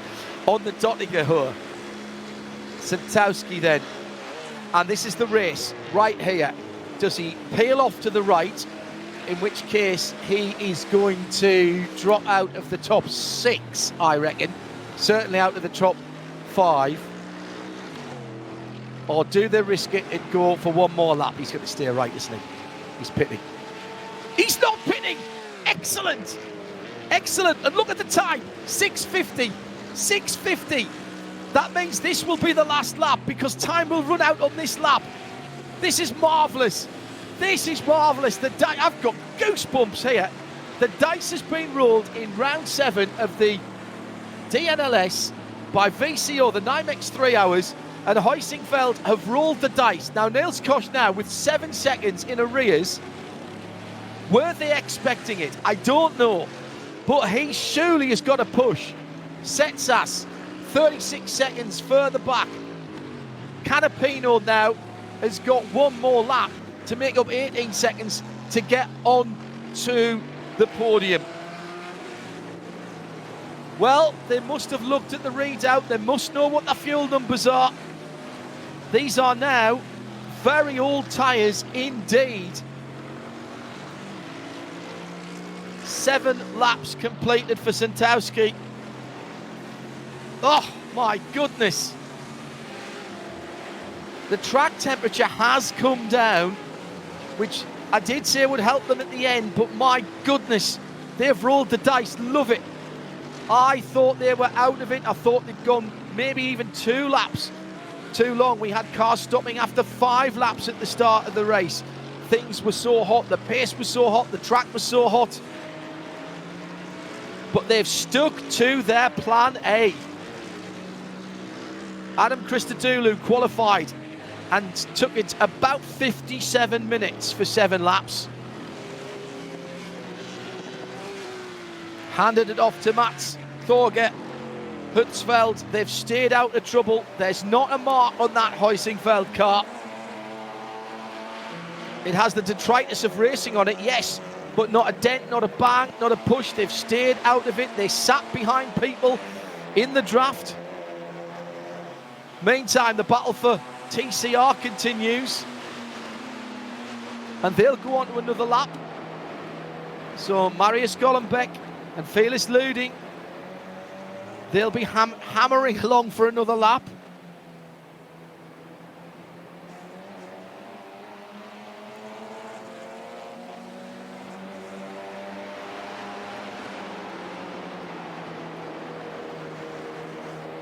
Who's got tyres left here? Well, these two. There shouldn't be any worries about fuel on the TCRs. I have a suspicion these two stopped around about the same time in the 433 and the 476.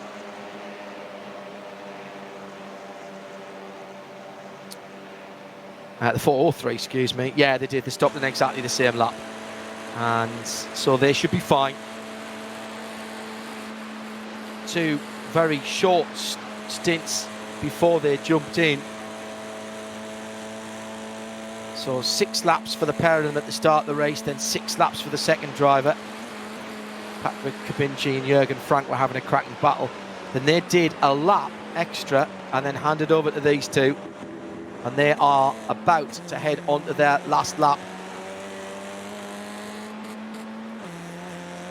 In Cup, 4.8 seconds, and Martin Asher has just put the fastest lap of the race in second place in the Cup class. So Claudius Veed cannot relax at all. And where are they on the track?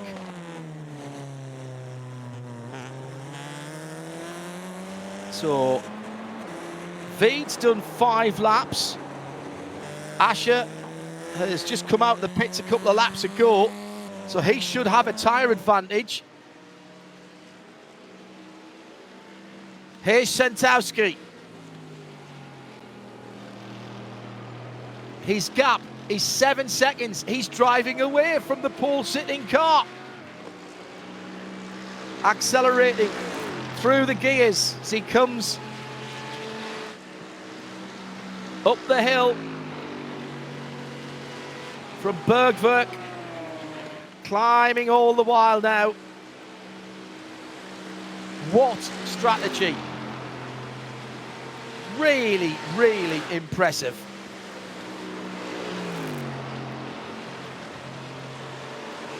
Going wide there. Those tyres must be struggling just a little bit as he was coming through. Klostertal heads to the bottom of the carousel.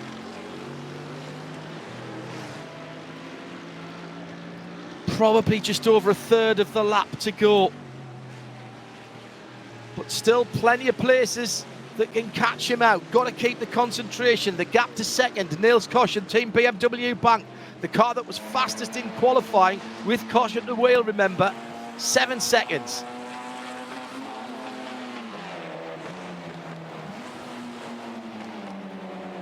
Oh,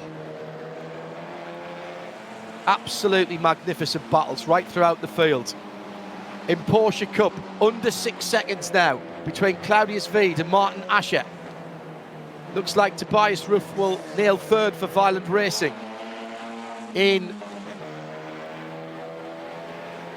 GT4, Sippela, after the mistake by Marcel Fassbender, has now got 12 seconds.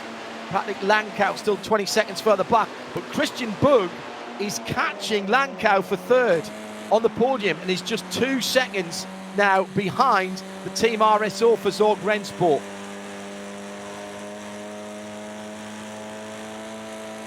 And then TCR, crank it up. Still going at it.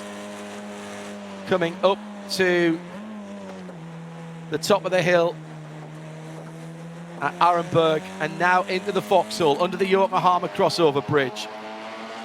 So they're barely a third of the way into the lap at the moment.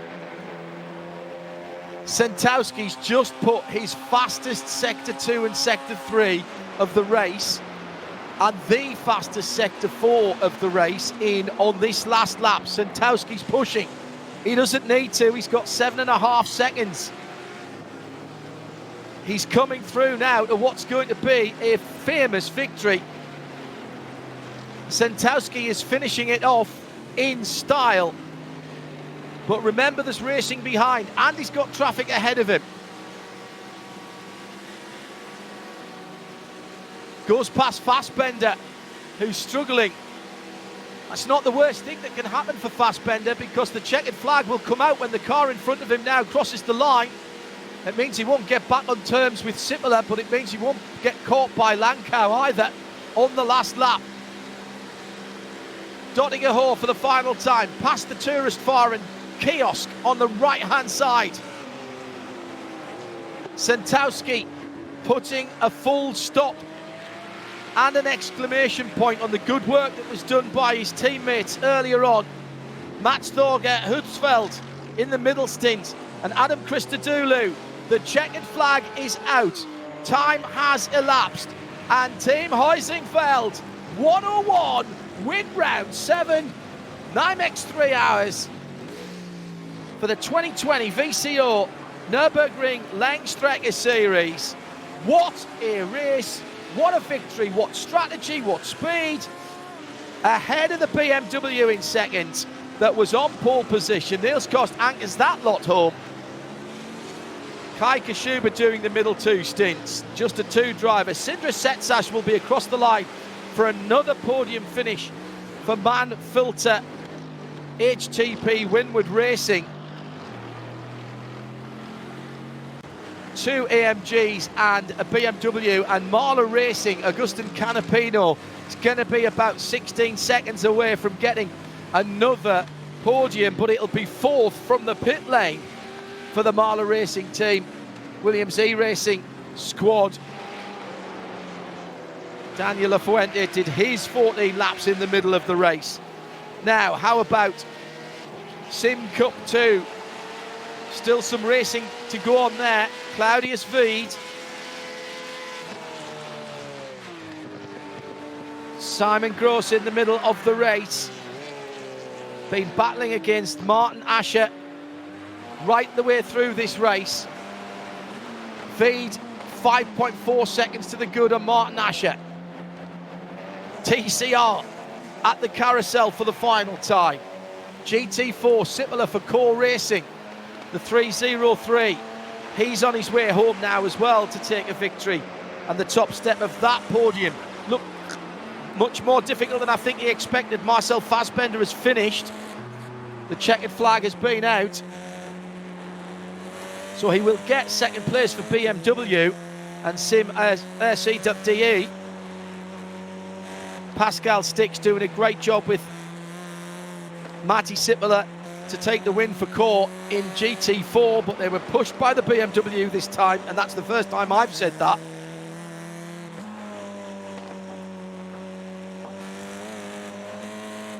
But still can't pick a winner from the TCR class. We'll get you some interviews in a moment, but obviously you want to have all of the winners across the line in all of the classes and give them their due desserts, and there's still a first place to be decided here with Maris Golombek for Core Sim Racing. Nowhere near safe at the moment. Patrick Kabinji did his bit in the middle. Felix Luding qualified and started the yellow and black car in second, and it was Jürgen Frank in the middle. Coming down towards Flansgarten for the final time for those TCRs. Now, remember, we have seen the perfect draft from that car in second at the moment. When he lost the lead with a Porsche Cup car going through at the small carousel, he dropped back just enough to get the run through the final corner onto the Dottinger and then down the main straight. He timed it perfectly. Now, what I can't remember was which one of the drivers it was. Was it Felix, who was in the car at the time? I think it might have been Jürgen. Oh, he might be a bit close at the moment, but he's having a go. This is for the lead onto the Dottinger. Has he gone too early? It's compromised both their exits. Now, the problem with the TCR cars is you run out of revs if you try and go too early. Put the side by side. And for a moment, the black and yellow car's in the lead. But has he gone too early? The Core Racing car's got to drop straight back in, weaving around, trying to break the toe. This is for the win. We've seen battles like this end in the barriers at the end of the lap. Here comes the Core Racing car back to the lead. The lead's changed twice on the Dottinger already, and it's not over. Bit of side drafting there under the Bilstein crossover bridge. They're going to tough it out. It's going to be side by side through the final corners. Who's the bravest? There's a touch. It was inevitable. There's going to be another touch to the right-hander. Almost a slide. Hard on the throttle from the Core Racing car and into the barriers. Oh, my goodness me. What a run to the line. What a final lap. But it is going to be then Felix Luding for Sim RC, controversially with contact into the final set of corners. Takes it just ahead of Marius Golombek. Tiny, tiny margins. Golombek got his foot down early to try and straighten the car up and get the run out. Patrick Kabinji did his bit in the middle. But the win will go to Felix Luding, who started and qualified the car. Jürgen Frank in the middle. What a finish. Claudius Veed confirmed. So that's another Asher Racing sponsored car and a Sim RC machine that will go through and take a win for Claudius Veed and Simon Grossman. Just ahead of Asher himself, who was in the background coming through there. And it'll be another Core on the podium. Matti Sippler, after a really interesting battle, he and Pascal Sticks pushed all the way by the solo drive of Marcel Fassbender in the Sim RC. Another Sim RC car. The best result for the BMW M4 GT4 that we've seen in this championship. Well, 3 hours we said, we are already well over that, 10 minutes over that, and plenty of action right throughout. Once again, VCO, the Digital Nürburgring Langstrecken-Series, has delivered drama, action, and fabulous racing all the way through. That had everything. Absolutely everything. Well done to all of the competitors, as Sippola just has the final complex of corners before we can confirm that victory. And coming to the line,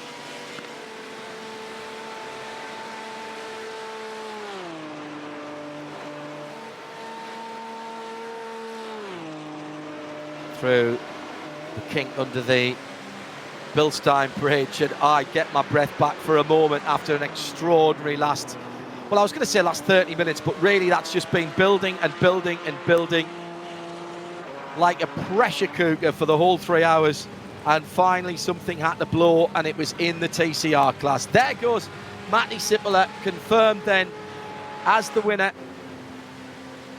in the GT4 category. Pushed right to the end. Well done to Claudius V for Sim RC. In Porsche Cup, Matti Sippola for Court, who wins in the GT4 category, along with his teammate Pascal Sticks. Right, let's see if we can pull in an interview or two. Adam Christodoulou is with us. So first of all, hello Adam, it's Hindhoff here. Mate, I'm sorry I doubted you. Can you hear me, Adam? Yeah, I can hear you. Can you hear me all right? Smashing. Adam, I'm sorry I doubted you. At the start there, I thought 7 laps early on in that heat with the tyres and the performance drop-off, I thought that couldn't possibly be the right thing to do. Good qualifying, fantastic race, mate. Well done. Was that always going to be the plan? Well, we're a bit unsure. We were just, I was just trying to keep up with the car in front. Like, my qualifying didn't quite go to plan. And in the end, the start of the race went pretty well. I think for some reason, P3 didn't start next to us, so I basically got straight into third place. I thought about going for second, but in the end, obviously the guys were faster than me because they had qualified me, so I just thought, well, if I can stick with them for the first few laps, get them to drag me along, and let's just see where we are. But in the end, Yen and Matt just put in blistering times, and we were just fuel saving, and we were calculating it. I've got each lap on my phone of how much fuel we needed to save on each lap just to get us to the end. And then the next question was, are we even going to make it to the end of the race? So it was it was definitely touch and go all the way through. It looked like you had a good car, Adam, if I'm honest. There was a couple of times when I thought you had a run on the Dottiger, both you and Matchthorger Hudsfeld as well, who was in the car second. And it looked like you almost elected not to take the pass. Again, was that part of the fuel-saving strategy? Well, during the first few laps, no, it wasn't, because basically we believe you can only do the longer strategy in the second or third stint, because you've also got to do the warm-up from where we grid to the start. So, of course, you end up using another litre of fuel there. And it was just one of those that we just tried to do it as efficient as we can. And, of course, we also knew that each time you do a pit stop, you've got to come in and do a full set of tyres, which takes 27 seconds. So, in the end, it was all down to the fuel saving that Jan did right at the end. And the second place BMW got within 3 seconds, and then they just seemed to get hammered by traffic 3 laps in a row, and that just opened it up. And it was really surprising, but there's some serious fuel saving going on there. Like, even even during my stint, I just thought, right, but just stay behind, because I wasn't sure if I was quick enough to get ahead and to pull a gap. So I just thought, well, maybe he's dragging me along. And in the end, I think we got it by just a few seconds. I think we got it by maybe 4 or 5 seconds, which was Six pretty and a half. close. Yeah, six and a half at the line, Adam. Yeah, it was too close when to you comfort. realised, Like, I was nervous. yeah, I could feel the nerves getting to me. When it went to 22 laps, when you realised it was going to 22, my predictor was hovering between 21 and 22, 21 and 22. And when it went to 22, I mean, when did you realise that Jan was going to have to do a phenomenal piece of fuel saving? And how close was it at the end on that 8th lap? Well, basically, we crossed the line with 1.1 litres left.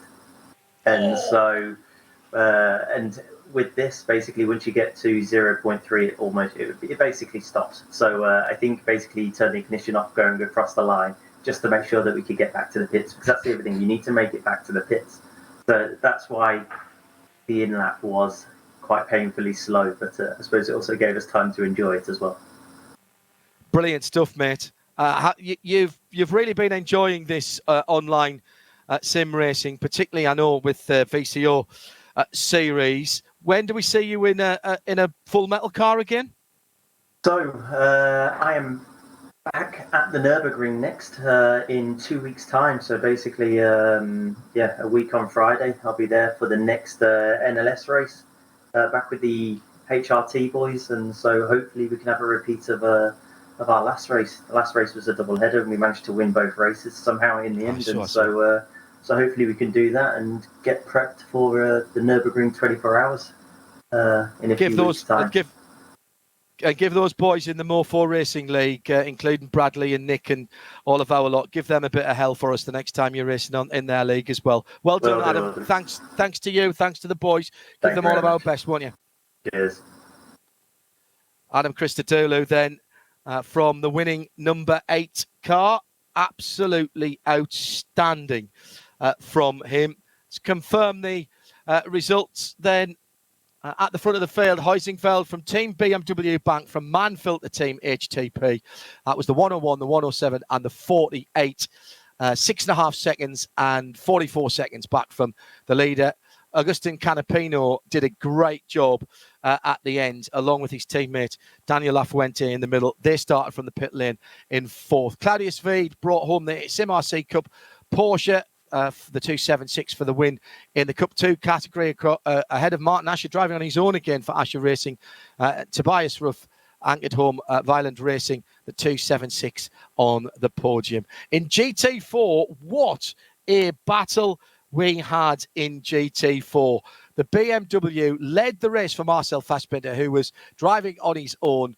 And even when he got past, he had a go. He got back in the lead again. He was racing Matty Sippler for Core Sim Racing in the Porsche at the end. And a tiny mistake on the penultimate lap, hitting the outside, the right-hand side barrier, popped out of the Caracciola carousel a little bit early, a little bit free with the right-hand pedal. And got on that a bit earlier than he wanted to. But he finishes second, just 14 seconds off the lead, even with that damaged car, ahead of Team RSO in 3rd position. That, I think, confirmed, is somebody can tell me, is the best result by the new BMW M4 GT4 since it was introduced. As ever, the TCR class was bonkers. Sim RC TCR getting another win, 2 class wins for them then in this one, with the 476 coming home just ahead of Marius Gollenbeck in the Core Sim Racing team of 403, and Team Huizinfeld, another good result for them with the 404 car as well. So that's how it finished. Let's see if we've got any more people waiting in our waiting room. I don't think we do at the moment.